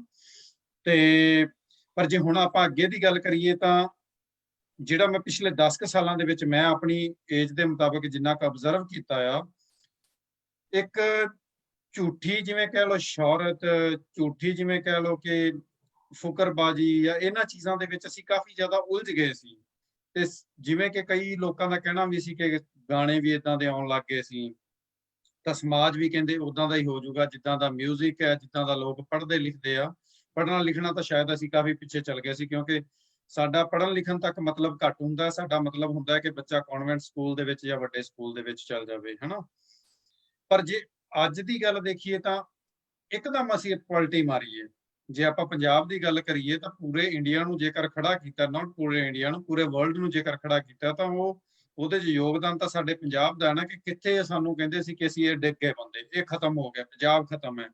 ਈਵਨ ਕਿ ਮੇਰੇ ਕੁਝ ਚੰਗੇ ਜਿਹੜੇ ਸਮਝਦਾਰ ਸਾਥੀ ਆ, ਉਹਨਾਂ ਨੇ ਵੀ ਮੈਨੂੰ ਕਿਹਾ ਇੱਥੇ ਕਈ ਵਾਰੀ ਕਿ ਪੰਜਾਬ ਦਾ ਕੁਝ ਨਹੀਂ ਹੋ ਸਕਦਾ। ਔਰ ਉਹਨਾਂ ਬੰਦਿਆਂ ਦੀ ਹੁਣ ਸਟੇਟਮੈਂਟ ਸੀ ਕੁਝ ਦਿਨ ਪਹਿਲਾਂ ਕਿ ਮੇਰੀ ਸੋਚ ਗਲਤ ਸੀ ਯਾਰ, ਕਹਿੰਦਾ ਆਪਾਂ ਕਦੋਂ ਵੀ ਕਿਤੋਂ ਵੀ ਕਿਸੇ ਟਾਈਮ ਵੀ ਉੱਠ ਸਕਦੇ ਹਾਂ ਤੇ ਅਸੀਂ ਬਹੁਤ ਵੱਡੀ ਚੇਂਜ ਕਰ ਸਕਦੇ ਹਾਂ। ਸੋ ਹੁਣ ਮੈਂ ਉਪਿੰਦਰ ਵੀਰ ਜੀ ਕੋਲੇ ਜਾਣ ਤੋਂ ਪਹਿਲਾਂ ਮੈਂ ਇੱਕ ਵਾਰੀ ਅਮਰਵੀਰ ਜੀ ਦੇ ਕੋਲੇ ਜਾਣਾ ਚਾਹੁੰਦਾ। ਸਭ ਤੋਂ ਪਹਿਲਾਂ ਤਾਂ ਜਿੰਨੇ ਵੀ ਸਾਥੀ ਸਾਡੇ ਨਾਲ ਜੁੜੇ ਹੋਏ ਨੇ, ਪਲੀਜ਼ ਤੁਹਾਨੂੰ ਰਿਕੁਐਸਟ ਹੈ ਕਿ ਜੇ ਤੁਹਾਨੂੰ ਲੱਗਦਾ ਕਿ ਅਸੀਂ ਵਧੀਆ ਪ੍ਰੋਗਰਾਮ ਕਰ ਰਹੇ ਹਾਂ ਤਾਂ ਸਾਡਾ ਜਿਹੜਾ ਇਹ ਪ੍ਰੋਗਰਾਮ ਇਹਨੂੰ ਲਾਈਕ ਵੀ ਕਰੋ, ਸ਼ੇਅਰ ਵੀ ਕਰੋ, ਹੋਰਾਂ ਦੋਸਤਾਂ ਤੱਕ ਵੀ ਪਹੁੰਚਾਓ ਤਾਂ ਕਿ ਉਹਨਾਂ ਤੱਕ ਪਹੁੰਚੇ। ਤੇ ਅਸੀਂ ਇਹ ਵੀ ਵੈਲਕਮ ਕਰਾਂਗੇ ਸਾਰੇ ਸਾਥੀਆਂ ਨੂੰ, ਜੇ ਕਿਸੇ ਕੋਲ ਕੋਈ ਸੁਝਾਅ ਹੈਗਾ, ਕਿਸੇ ਕੋਲ ਕੋਈ ਵਿਚਾਰ ਹੈਗਾ, ਜੇਕਰ ਕੋਈ ਸਾਡੇ ਪ੍ਰੋਗਰਾਮ ਤੇ ਆ ਕੇ ਗੱਲ ਕਰਨਾ ਚਾਹੁੰਦਾ ਤਾਂ ਅਸੀਂ ਉਹਨਾਂ ਨੂੰ ਵੀ ਵੈਲਕਮ ਕਰਾਂਗੇ। ਸੋ ਮੈਂ ਜਾਣਦਾ ਅਮਰਜੀਤ ਵੀਰ ਜੀ ਕੋਲੇ ਜਿਹੜੇ ਟੈਕਨੀਕਲੀ ਸਾਨੂੰ ਸਪੋਰਟ ਕਰ ਰਹੇ ਨੇ, ਉਹਨਾਂ ਦਾ ਕੋਈ ਛੋਟਾ ਜਿਹਾ ਮੈਸੇਜ ਹੈ ਤੁਹਾਡੇ ਕੋਲੇ, ਤੁਹਾਡੇ ਵਾਸਤੇ। ਤੇ ਅਮਰਜੀਤ ਵੀਰ ਜੀ ਮਾਈਕ ਤੁਹਾਡੇ ਕੋਲੇ ਹੈ 1 ਮਿੰਟ ਵਾਸਤੇ। ਧੰਨਵਾਦ ਵਰਿੰਦਰ ਵੀਰ ਜੀ, ਧੰਨਵਾਦ ਬਹੁਤ ਬਹੁਤ। ਸਾਡੇ ਨਾਲ ਫੇਸਬੁੱਕ ਤੇ ਜੁੜ ਚੁੱਕੇ ਆ ਇਸ ਵਕਤ ਅਕਵਿੰਦਰ ਸਿੰਘ ਗਿੱਲ ਜੀ, ਅਮਨ ਸ਼ਰਮਾ ਜੀ, ਜੀਕੇ ਖੰਨਾ ਜੀ, ਚਰਨਜੀਤ ਗਰੇਵਾਲ ਜੀ, ਸੂ ਢਾਲੀਵਾਲ ਜੀ ਤੇ ਹਰਜਿੰਦਰ ਕੁਮਾਰ ਜੀ ਤੇ ਬਲਜਿੰਦਰ ਉੱਬੀ ਜੀ ਆਪਣੇ ਨਾਲ ਜੋ ਟੈਕਨੀਕਲ ਦੇ ਵਿੱਚ ਨੇ, ਇਹ ਅੱਜ ਤੱਕ ਹੁਣ ਤੱਕ ਜੁੜ ਚੁੱਕੇ ਆ। ਇਹਨਾਂ ਦਾ ਬਹੁਤ ਬਹੁਤ ਧੰਨਵਾਦ। ਤੇ ਅਸੀਂ ਇਹਨਾਂ ਅੱਗੇ ਇਹੀ ਰਿਕੁਐਸਟ ਕਰਾਂਗੇ ਕਿ ਜਿੰਨਾ ਵੀ ਸ਼ੇਅਰ ਹੁੰਦਾ ਹੋਰ ਸ਼ੇਅਰ ਕਰੋ ਜੀ। ਧੰਨਵਾਦ ਜੀ। ਅਮਰਵੀਰ ਜੀ, ਅਸੀਂ ਤੁਹਾਨੂੰ ਦੁਬਾਰਾ ਬੁਲਾਵਾਂਗੇ ਜੇਕਰ ਕਿਸੇ ਦਾ ਕੋਈ ਕੁਐਸਚਨ ਹੋਇਆ ਜਿਹੜਾ ਤੁਹਾਨੂੰ ਲੱਗਿਆ ਕਿ ਇੰਪੋਰਟੈਂਟ ਹੈਗਾ ਤੇ ਅਸੀਂ ਇਸ ਪ੍ਰੋਗਰਾਮ ਦੇ ਵਿੱਚ ਇਨਕਲੂਡ ਕਰਨਾ ਚਾਹੁੰਦੇ ਹਾਂ, ਤਾਂ ਤੁਸੀਂ ਸਾਨੂੰ ਜਰੂਰ ਸ਼ੇਅਰ ਕਰੋ। ਮੈਨੂੰ 10 ਮਿੰਟ ਦਿਓ, ਅਸੀਂ ਤੁਹਾਡੇ ਕੋਲ ਦੁਬਾਰਾ ਆਵਾਂਗੇ। ਉਪਿੰਦਰ ਵੀਰ ਜੀ, ਜਿਵੇਂ ਮੈਂ ਗੱਲ ਛੱਡੀ ਸੀਗੀ, ਤਾਂ ਤੁਸੀਂ ਜਿਹੜਾ ਆਪਣਾ ਚੇਂਜ ਦਾ ਆਪਾਂ ਕਹਿੰਦੇ ਆ ਕਿ ਬਦਲਾਅ ਆਇਆ ਹੈ ਹੁਣ, ਜਿਵੇਂ ਆਪਾਂ ਕਿਸਾਨੀ ਅੰਦੋਲਨ ਦੇ ਜ਼ਰੀਏ ਆਪਾਂ ਸਾਰੇ ਜਣੇ ਇਕੱਠੇ ਹੋਏ ਆ ਦੁਬਾਰਾ, ਤਾਂ ਤੁਹਾਨੂੰ ਕੀ ਲੱਗਦਾ ਕਿ ਕਿੱਦਾਂ ਦੀ ਪ੍ਰੋਗਰੈਸ ਰਹੀ ਹੈ ਸਾਡੀ, ਕਿੱਥੇ ਨੂੰ ਜਾ ਰਹੇ ਹਾਂ ਅਸੀਂ, ਤੇ ਕੀ ਨਤੀਜੇ ਨਿਕਲਣ ਦੀ ਆਸ ਸਾਨੂੰ ਦਿਖ ਰਹੀ ਹੈ? ਦੇਖੋ, ਹਰੇਕ ਚੀਜ਼ ਦਾ ਨਾ ਇੱਕ ਸਮਾਂ ਨਿਰਧਾਰਿਤ ਹੁੰਦਾ ਹੈ, ਉਸ ਤੋਂ ਬਾਅਦ ਇੱਕ ਚੇਂਜ ਆਂਦੀ ਹੈ। ਹੁਣ 70 ਸਾਲਾਂ ਤੋਂ ਜੋ ਸਾਡੇ ਅੰਦਰ ਸਲੋ ਪੋਇਜ਼ਨ ਇੰਜੈਕਟ ਕਰ ਸਾਨੂੰ ਇੰਨਾ ਅਪਾਹਜ ਬਣਾਤਾ ਕਿ ਹੁਣ ਅਸੀਂ ਤਰਸ ਦੀਆਂ ਅੱਖਾਂ ਦੇ ਨਾਲ ਆਪਣੇ ਸਿਸਟਮ ਵੱਲ ਦੇਖ ਰਹੇ ਹਾਂ ਜੀ। ਹੁਣ ਸਾਡੇ ਕੋਲੇ ਸਵਾਏ ਆਪਣੀ ਹਿੰਮਤ ਦਿਖਾਉਣ ਦੇ, ਉੱਠ ਕੇ ਖੜੇ ਹੋ ਕੇ ਉਸ ਦੇ ਖਿਲਾਫ ਹੋਣ ਤੋਂ, ਉਹਦੇ ਖਿਲਾਫ ਹੋਣ ਦੇ ਲਈ ਨਾ, ਇਸ ਤੋਂ ਇਲਾਵਾ ਸਾਡੇ ਕੋਲ ਕੋਈ ਚਾਰਾ ਨਹੀਂ ਰਹਿ ਗਿਆ ਜੀ। ਸੋ ਇਹ ਸਿਚੁਏਸ਼ਨ ਅੱਜ ਅਰਾਈਜ਼ ਹੋ ਚੁੱਕੀ ਹੈ ਜੀ। ਹੁਣ ਪਹਿਲਾਂ ਇੰਨਾ ਆਪਣਾ ਪੰਜਾਬ ਨੂੰ ਬਦਨਾਮ ਕਰਤਾ ਕਿ ਜੀ ਇਹ ਤਾਂ ਨਸ਼ਿਆਂ 'ਚ ਡੁੱਬ ਗਿਆ, ਇਹ ਤਾਂ ਐਂ ਹੋ ਗਿਆ, ਇਹ ਤਾਂ ਉਹ ਹੋ ਗਿਆ, ਕੀ ਦਿਖਾਇਆ ਗਿਆ। ਉੜਦੇ ਪੰਜਾਬ ਫਿਲਮਾਂ ਤੱਕ ਬਣਾਤੀਆਂ ਜੀ, ਸਿਰਫ ਆਹੀ ਦਿਖਾਇਆ ਗਿਆ। ਔਰ ਹਾਂ, ਸਾਨੂੰ ਵੀ ਦੁੱਖ ਹੁੰਦਾ ਸੀਗਾ, ਆਪਾਂ ਨੂੰ ਵੀ ਬੜੇ ਅਫਸੋਸ ਨਾਲ ਇਹ ਚੀਜ਼ ਆਪਾਂ ਕਹਿਣਾ ਸ਼ੁਰੂ ਕਰ ਦਿੱਤਾ ਸੀ ਕਿ ਉਹ ਪੰਜਾਬ 'ਚ ਤਾਂ ਹੁਣ ਸਾਡੇ ਕੁਛ ਨਹੀਂ ਰਿਹਾ। ਬਿਲਕੁਲ ਤਰਸ ਦੀਆਂ ਨਿਗਾਹਾਂ ਨਾਲ ਅਸੀਂ ਦੇਖਦੇ ਆਉਂਦੇ ਵੀ ਖੁਦ ਵੀ ਡਰਦੇ ਸੀ ਕਿ ਭਾਈ ਸਾਡੇ ਬੱਚੇ ਜਿਹੜੇ ਹੈ ਸੇਫਲੀ ਕਿਤੇ ਨਾ ਕਿਤੇ ਬਾਹਰ ਸੈੱਟ ਹੋ ਜਾਣ, ਪੰਜਾਬ ਚੋਂ ਬਾਹਰ ਕੱਢੀਏ ਜੀ। ਪਰ ਅੱਜ ਜਿਹੜਾ ਕਿਸਾਨ ਅੰਦੋਲਨ ਸ਼ੁਰੂ ਹੋਇਆ, ਜਿਸ ਤਰ੍ਹਾਂ ਯੂਥ ਸਾਹਮਣੇ ਆਇਆ ਜੀ, ਮਨ ਨੂੰ ਇੰਨੀ ਕੁ ਤਸੱਲੀ ਹੋ ਗਈ ਕਿ ਪੰਜਾਬ ਹਜੇ ਜਿਉਂਦਾ। ਬਿਲਕੁਲ ਜੀ। ਜਿਸ ਤਰ੍ਹਾਂ ਹੁਣ ਕਰੋਨਾ ਦਾ ਚੱਲ ਰਿਹਾ ਹੈ, ਕਰੋਨਾ ਦਾ ਸਿਰਫ ਇੱਕ ਫਿਗਰ ਆਪਾਂ ਨੇ ਦੇਣੀ ਸ਼ੁਰੂ ਕਰ ਦਿੱਤੀ, ਇੰਨੇ ਡਾਈਜ਼ੀਜ਼ਡ ਨੇ ਜੀ, ਇੰਨੀਆਂ ਡੈਥਸ ਹੋ ਗਈਆਂ ਜੀ। ਉਹ ਇੱਕ ਇੰਨਾ ਕਹੂਆ ਬਣ ਗਿਆ, ਕਰੋਨਾ ਇੱਕ ਐਸੀ ਭਿਆਨਕ ਬਿਮਾਰੀ ਬਣ ਗਈ ਜੀ, ਹਰੇਕ ਕੰਟਰੀ ਦੀ ਇਕਨੋਮੀ ਵੀ ਉਸਨੇ ਬਰਬਾਦ ਕਰ ਦਿੱਤੀ ਜੀ। ਇਹੀ ਡਰ ਆਪਣੇ ਪੰਜਾਬ ਦੇ ਯੂਥ ਬਾਰੇ ਆਪਣੇ ਮਨਾਂ 'ਚ ਬੈਠ ਗਿਆ ਸੀ। ਔਰ ਯੂਥ ਖੁਦ ਸੋਚਣ ਤੇ ਇੰਨਾ ਵੀ ਉਹਦੀ ਸੋਚ ਨਹੀਂ ਰਹੀ ਕਿ ਕੀ ਪੋਜ਼ਿਟਿਵ ਹੈ, ਕੀ ਮੇਰੇ ਲਈ ਠੀਕ ਹੈ, ਕੀ ਨੈਗੇਟਿਵ ਹੈ। ਇਹ ਵੀ ਉਹਨਾਂ ਦਾ ਬ੍ਰੇਨ ਜਿਹੜਾ ਹੈਗਾ ਕੰਮ ਕਰਨਾ ਬੰਦ ਕਰ ਗਿਆ ਸੀ। ਮਗਰ ਜਿਵੇਂ ਜਿਵੇਂ ਆ ਸੋਸ਼ਲ ਮੀਡੀਆ ਨੇ ਜਾਗਰੂਕ ਕੀਤਾ, ਦੇਖੋ ਟਵਿੱਟਰ ਦੇ ਉੱਤੇ ਕਿੰਨੇ ਅਕਾਊਂਟ ਬਣ ਗਏ, ਲੱਖਾਂ ਦੇ ਵਿੱਚੋਂ ਟਵੀਟ ਹੋਣ ਲੱਗ ਗਏ, ਆਪਣਾ ਯੂਥ ਜਾਗਰੂਕ ਹੋ ਗਿਆ। ਔਰ ਆਪਣੇ NRIs ਭੈਣਾਂ ਵੀਰ ਜਿਹੜੇ ਉੱਥੇ ਅੰਦੋਲਨ 'ਚ ਆ ਰਹੇ ਨੇ, ਤੁਸੀਂ ਦੇਖੋ ਇੱਕ ਭੈਣ ਉੱਥੇ ਇੰਗਲਿਸ਼ ਦੀ ਗਰੀਬ ਬੱਚਿਆਂ ਨੂੰ ਕਲਾਸਾਂ ਦੇਣੀਆਂ ਸ਼ੁਰੂ ਕਰਤੀਆਂ। ਚਲੋ ਬਿਲਕੁਲ। ਇੱਕ ਭੈਣ ਨੇ ਉੱਥੇ ਗਰੀਬ ਜਿਹੜੇ ਆਪਣੇ ਕਿਸਾਨ ਅੰਦੋਲਨ ਚੱਲ ਰਿਹਾ, ਉਹਨਾਂ ਕਿਸਾਨਾਂ ਦੇ ਕੱਪੜੇ ਸੀਨੇ ਸ਼ੁਰੂ ਕਰ ਦਿੱਤੇ। ਰਾਜਸਥਾਨ ਦੇ ਆਪਣੇ ਡਾਕਟਰ ਸਾਹਿਬ ਨੂੰ ਦੇਖ ਲਓ, ਜਿਹੜੇ ਆਪਣੀ ਸਰਕਾਰੀ ਜੋਬ ਛੱਡ ਕੇ ਉੱਥੇ ਆਏ ਸੀਗੇ ਜੀ, ਔਰ ਉਹਨਾਂ ਨੂੰ ਇੰਨਾ ਭਰਮਾ ਹੁੰਗਾਰਾ ਮਿਲਿਆ। ਯਾਨੀ ਇੰਨੀ ਆਪਾਂ ਇੱਕ ਤਰ੍ਹਾਂ ਨਾਲ ਦੁਬਾਰਾ ਇੱਕ ਦੂਜੇ ਨਾਲ ਬੰਨੇ ਗਏ। ਉਹ ਕਿਹੜਾ ਹਰਿਆਣਾ, ਕਿਹੜਾ UP, ਕਿਹੜਾ ਬਿਹਾਰ, ਕਿਹੜਾ MP, ਕੋਈ ਆਪਣੇ 'ਚ ਭੇਦਭਾਵ ਨਹੀਂ ਰਹੇ। ਹੁਣ ਇੱਕ ਬਦਲਾਅ ਜਿਹੜਾ ਸ਼ੁਰੂ ਹੋਣਾ, ਉਹ ਸਭ ਤੋਂ ਵੱਡਾ ਬਦਲਾਅ ਤਾਂ ਇਹ ਹੈ ਕਿ ਅਸੀਂ ਇੱਕ ਹੋ ਗਏ। ਸਾਨੂੰ ਸੋਝੀ ਆ ਗਈ। ਹੁਣ ਸਿਸਟਮ ਨੂੰ ਠੀਕ ਕਰਨ ਦਾ ਟਾਈਮ ਆ ਗਿਆ। ਇਸ ਅੰਦੋਲਨ ਨੂੰ ਤੁਸੀਂ ਦੇਖੋ, ਹਰੇਕ ਪੋਲੀਟੀਕਲ ਪਾਰਟੀ ਨੇ ਇਸ ਨੂੰ ਸਮਰਥਨ ਦਿੱਤਾ ਜੀ।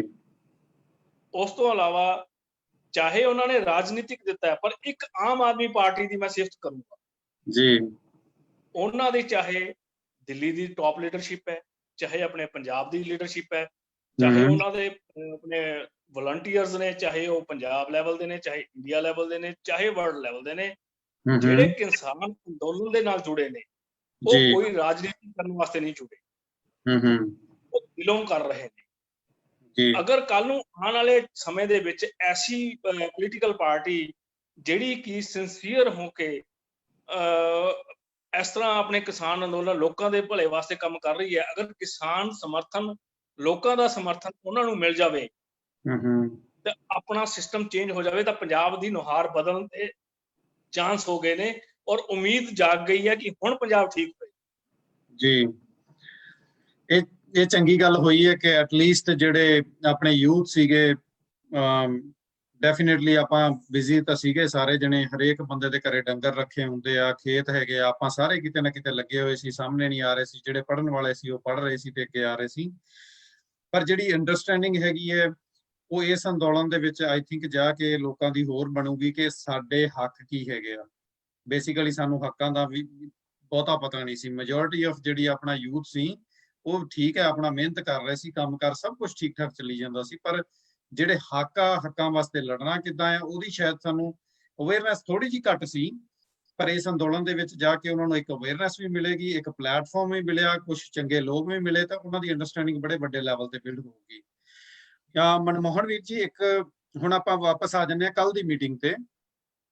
ਕੱਲ ਇੱਕ ਜਿਹੜੀ ਸਰਕਾਰ ਦੇ ਨਾਲ ਮੀਟਿੰਗ ਹੋਈ ਹੈ ਦੁਬਾਰਾ, ਇੱਕ ਕਈ ਦਿਨਾਂ ਬਾਅਦ 20-25 ਦਿਨਾਂ ਬਾਅਦ ਦੁਬਾਰਾ ਚਰਚਾ ਸ਼ੁਰੂ ਹੋਈ ਕਿ ਚਲੋ ਇੱਕ ਮੀਟਿੰਗ ਕੀਤੀ ਜਾਵੇ। ਉਹਦੇ ਵਿੱਚ ਜਿਹੜੇ ਨਤੀਜੇ ਆਏ ਆ ਕਿ ਉਹ ਕਹਿੰਦੇ ਇੱਕ ਤਾਂ ਜਿਹੜਾ ਪਰਾਲੀ ਸਾੜਨ ਵਾਲਾ ਬਿੱਲ ਸੀਗਾ, ਜਿਹੜਾ ਜੁਰਮਾਨਾ ਤੇ ਸਜ਼ਾ ਦਾ ਬਿੱਲ ਸੀਗਾ, ਉਹ ਕਹਿੰਦੇ ਵੀ ਅਸੀਂ ਵਾਪਸ ਲੈ ਲੈਂਦੇ ਹਾਂ। ਦੂਜਾ ਉਹਨਾਂ ਨੇ ਕਿਹਾ ਕਿ ਜਿਹੜਾ ਬਿਜਲੀ ਦੇ ਵਿੱਚ ਆਪਾਂ ਰੇਟਸ ਵਧਾਉਣੇ ਸੀਗੇ ਜਾਂ ਜੋ ਵੀ ਉਹਨਾਂ ਦੀ ਪ੍ਰਾਈਵੇਟਾਈਜੇਸ਼ਨ ਕਰਨੀ ਸੀ ਜਾਂ ਉਹਦੇ ਕਾਨੂੰਨ 'ਚ ਕੀ ਲਿਖਿਆ ਸੀ, ਕਿਉਂਕਿ ਮੈਂ ਪੜ੍ਹਿਆ ਨਹੀਂ, ਮੈਨੂੰ ਪਤਾ ਨਹੀਂ ਐਗਜ਼ੈਕਟਲੀ ਕੀ ਲਿਖਿਆ ਹੋਊਗਾ। ਉਹਨਾਂ ਨੇ ਕਿਹਾ ਵੀ ਚਲੋ ਅਸੀਂ ਉਹ ਵੀ ਚੀਜ਼ਾਂ ਨੂੰ ਬੰਦ ਕਰ ਦਿੰਦੇ ਹਾਂ, ਰੱਦ ਕਰ ਦਿੰਦੇ ਹਾਂ। ਸੋ ਜੇ ਆਪਾਂ ਗੱਲ ਕਰੀਏ, ਤੁਹਾਨੂੰ ਕੀ ਲੱਗਦਾ ਹੈ ਜਿਹੜੀ ਕੱਲ ਦੀ ਮੀਟਿੰਗ ਹੋਈ ਉਹ ਕਿੰਨੀ ਕੁ ਇਫੈਕਟਿਵ ਸੀ? ਇਹਦੇ ਨਤੀਜੇ ਕਿੱਦਾਂ ਦੇ ਤੁਸੀਂ ਦੇਖਦੇ ਹੋ, ਤੇ ਆਉਣ ਵਾਲੇ ਦਿਨਾਂ ਦੇ ਵਿੱਚ ਕੀ ਹੈ, ਆਪਾਂ ਪੋਜ਼ਿਟਿਵ ਦੇ ਲੈ ਕੇ ਦੇਖੀਏ ਇਹਨੂੰ, ਜਾਂ ਆਪਾਂ ਦੇਖੀਏ ਕਿ ਇਹ ਕੋਈ ਇੱਕ ਗੇਮ ਹੋ ਸਕਦੀ ਹੈ, ਇੱਕ ਚਾਲ ਹੋ ਸਕਦੀ ਹੈ ਸਰਕਾਰ ਦੀ, ਆਪਾਂ ਨੂੰ ਸਿਰਫ ਪ੍ਰਭਾਵਿਤ ਕਰਨ ਵਾਸਤੇ, ਇਨਫਲੂਐਂਸ ਕਰਨ ਵਾਸਤੇ? ਮਨਮੋਹਨ ਵੀਰ ਜੀ।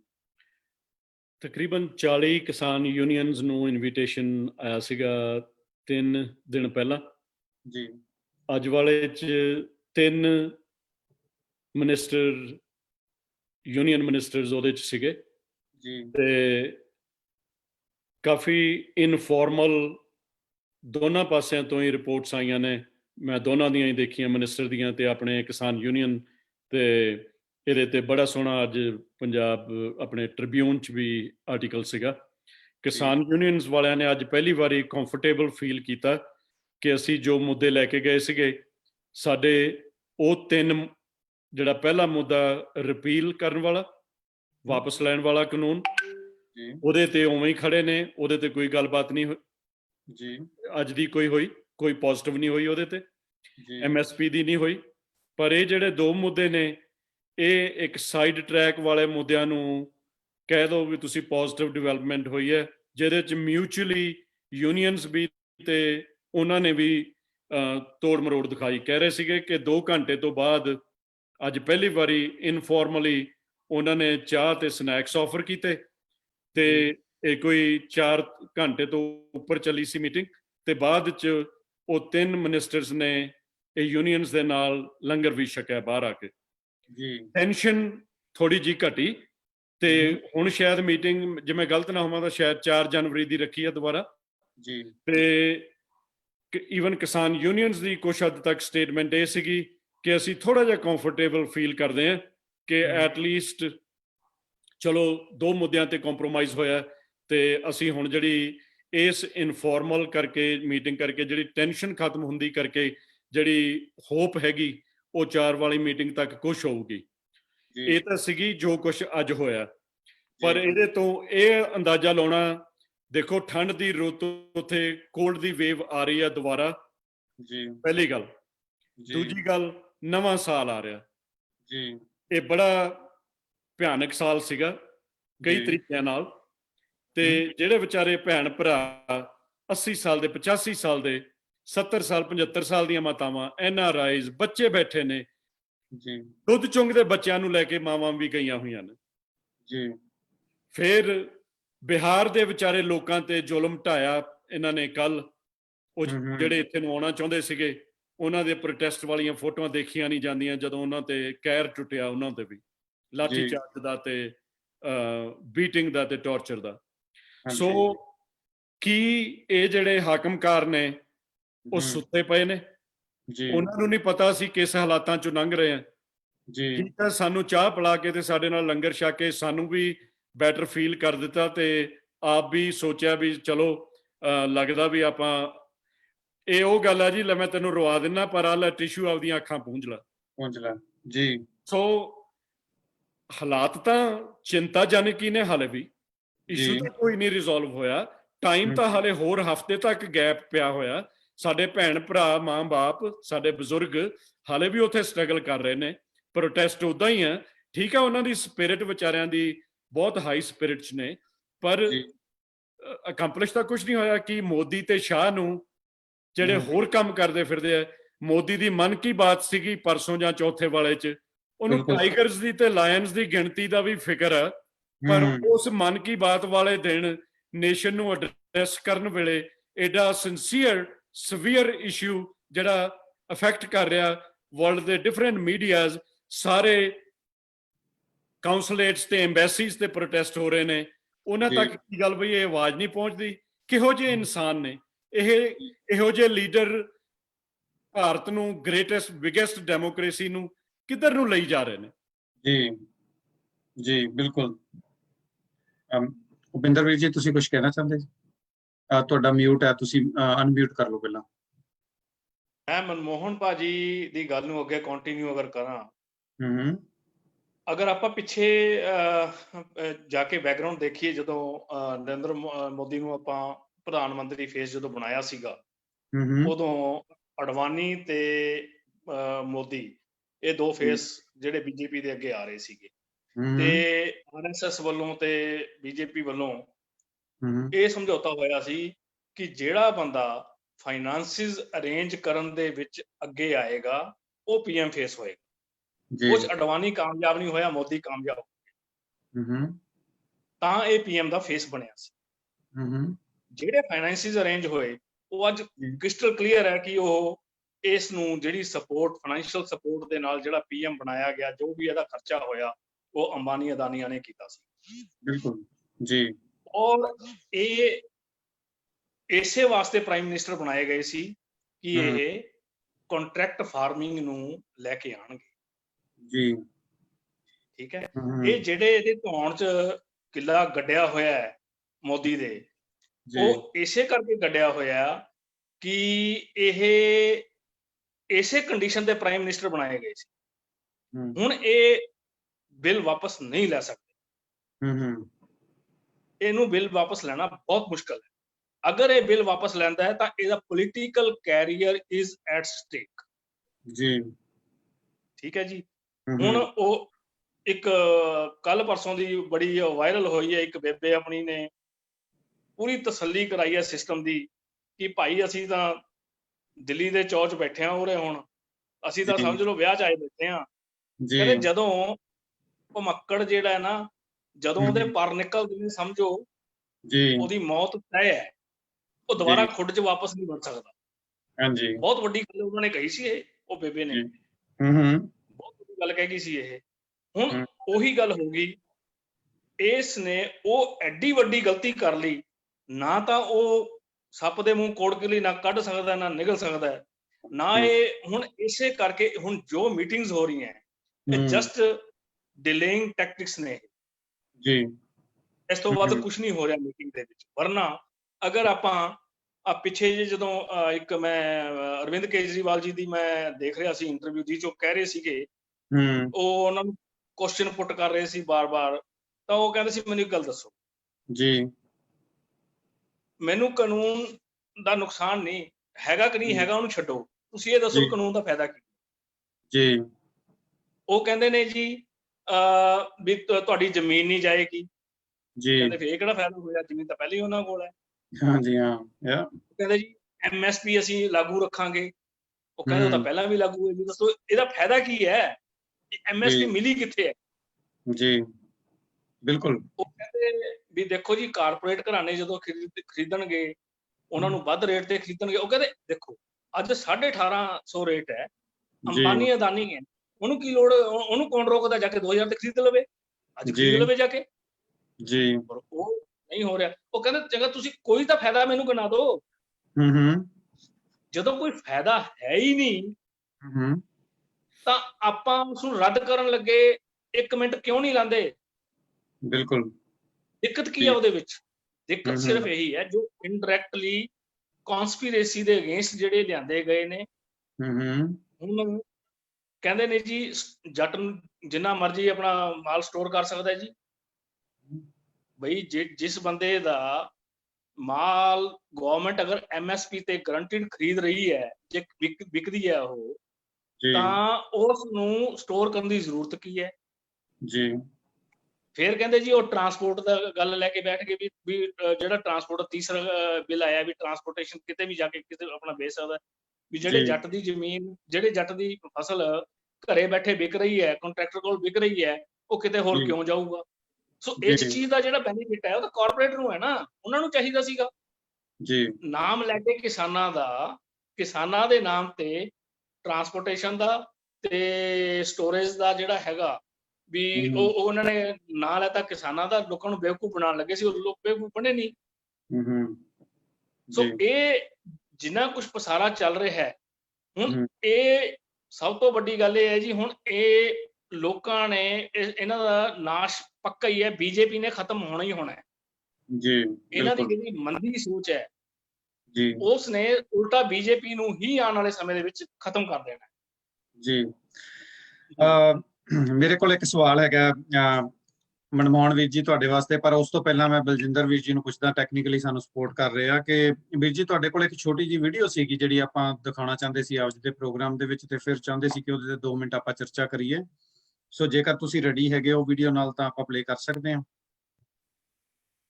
ਹਾਂਜੀ ਮੇਰੇ ਹਾਂਜੀ, ਥੈਂਕ ਯੂ ਭਾਜੀ। बीमा योजना, किसान फसल बीमा योजना को लेकर एक बहुत बड़ी खबर सामने आई जिसे पूरी तरह से दबा दिया गया।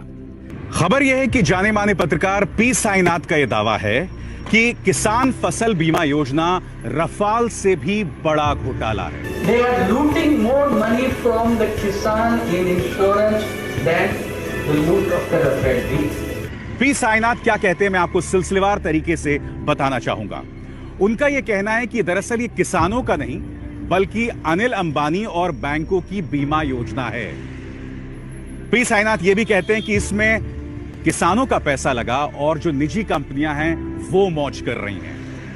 पी साईनाथ इसमें यह भी कहते हैं कि अगर फसल बर्बाद होती है किसान की तो पहले मुआवजा जो है वो मिलता है बैंकों को और बाद में किसानों को, और वो अनिल अंबानी पर गंभीर आरोप लगाते हैं जिससे आपको गौर करना पड़ेगा।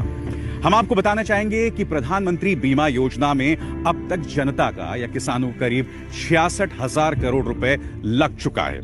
यही नहीं, रिलायंस बीमा को 173 करोड़ प्रति जिला मिला। और क्या आप जानते हैं कि फसल बर्बाद होने पर वापस किए गए सिर्फ 30 करोड़ रुपए, जिसका अर्थ यह हुआ कि अनिल अंबानी की कंपनी को सीधे 143 करोड़ रुपए का फायदा, वो भी प्रति जिला। और यही वजह है कि पी साईनाथ कह रहे हैं कि किसान बीमा फसल बीमा योजना जो है वो रफाल से भी बड़ा घोटाला है। They are looting more money from the Kisan in insurance than the loot of the Rafale deal. मगर क्या आपने इसकी गूंज कहीं पर भी सुनी? क्या वजह है कि इस पर खामोशी अख्तियार कर ली गई है? क्योंकि हम तो किसान को अपना अन्नदाता बताते हैं ना, मगर क्या वजह है कि उस पर बात सिर्फ सतही होती है? बात सिर्फ इसलिए सतही होती है क्योंकि यहां पर एक बार फिर एक ताकतवर व्यक्ति का नाम सामने आ गया जिस पर मीडिया ने खामोशी अख्तियार कर ली। ਸੋ ਇਹ ਮੇਰੇ ਖਿਆਲ ਚ 2 ਮਿੰਟ ਤੇ 10 ਸੈਕਿੰਡ ਦੀ ਵੀਡੀਓ ਸੀ, ਤੇ ਇਹਦੇ ਵਿੱਚ ਕਿੰਨੀ ਕਲੈਰਿਟੀ ਨਾਲ ਬੰਦਾ ਦੱਸ ਰਿਹਾ ਕਿ ਕਿਸ ਤਰ੍ਹਾਂ ਸਾਡੇ ਨਾਲ ਇਹ ਪਲੇ ਕਰ ਰਹੇ ਆ। ਗੱਲਾਂ ਕਰਨ ਨੂੰ ਤਾਂ ਆਪਣੇ ਕੋਲੇ ਬਹੁਤ ਸਾਰੀਆਂ ਹੈਗੀਆਂ, ਪਰ ਜੇ ਆਪਾਂ ਦੇਖੀਏ, ਜੇ ਆਪਾਂ ਸੋਲੂਸ਼ਨ ਦੀ ਗੱਲ ਕਰੀਏ, ਹੁਣ ਵੀਰ ਜੀ ਮੈਂ ਤੁਹਾਡੇ ਕੋਲੇ ਆ ਰਿਹਾ ਇੱਕ ਵਾਰ।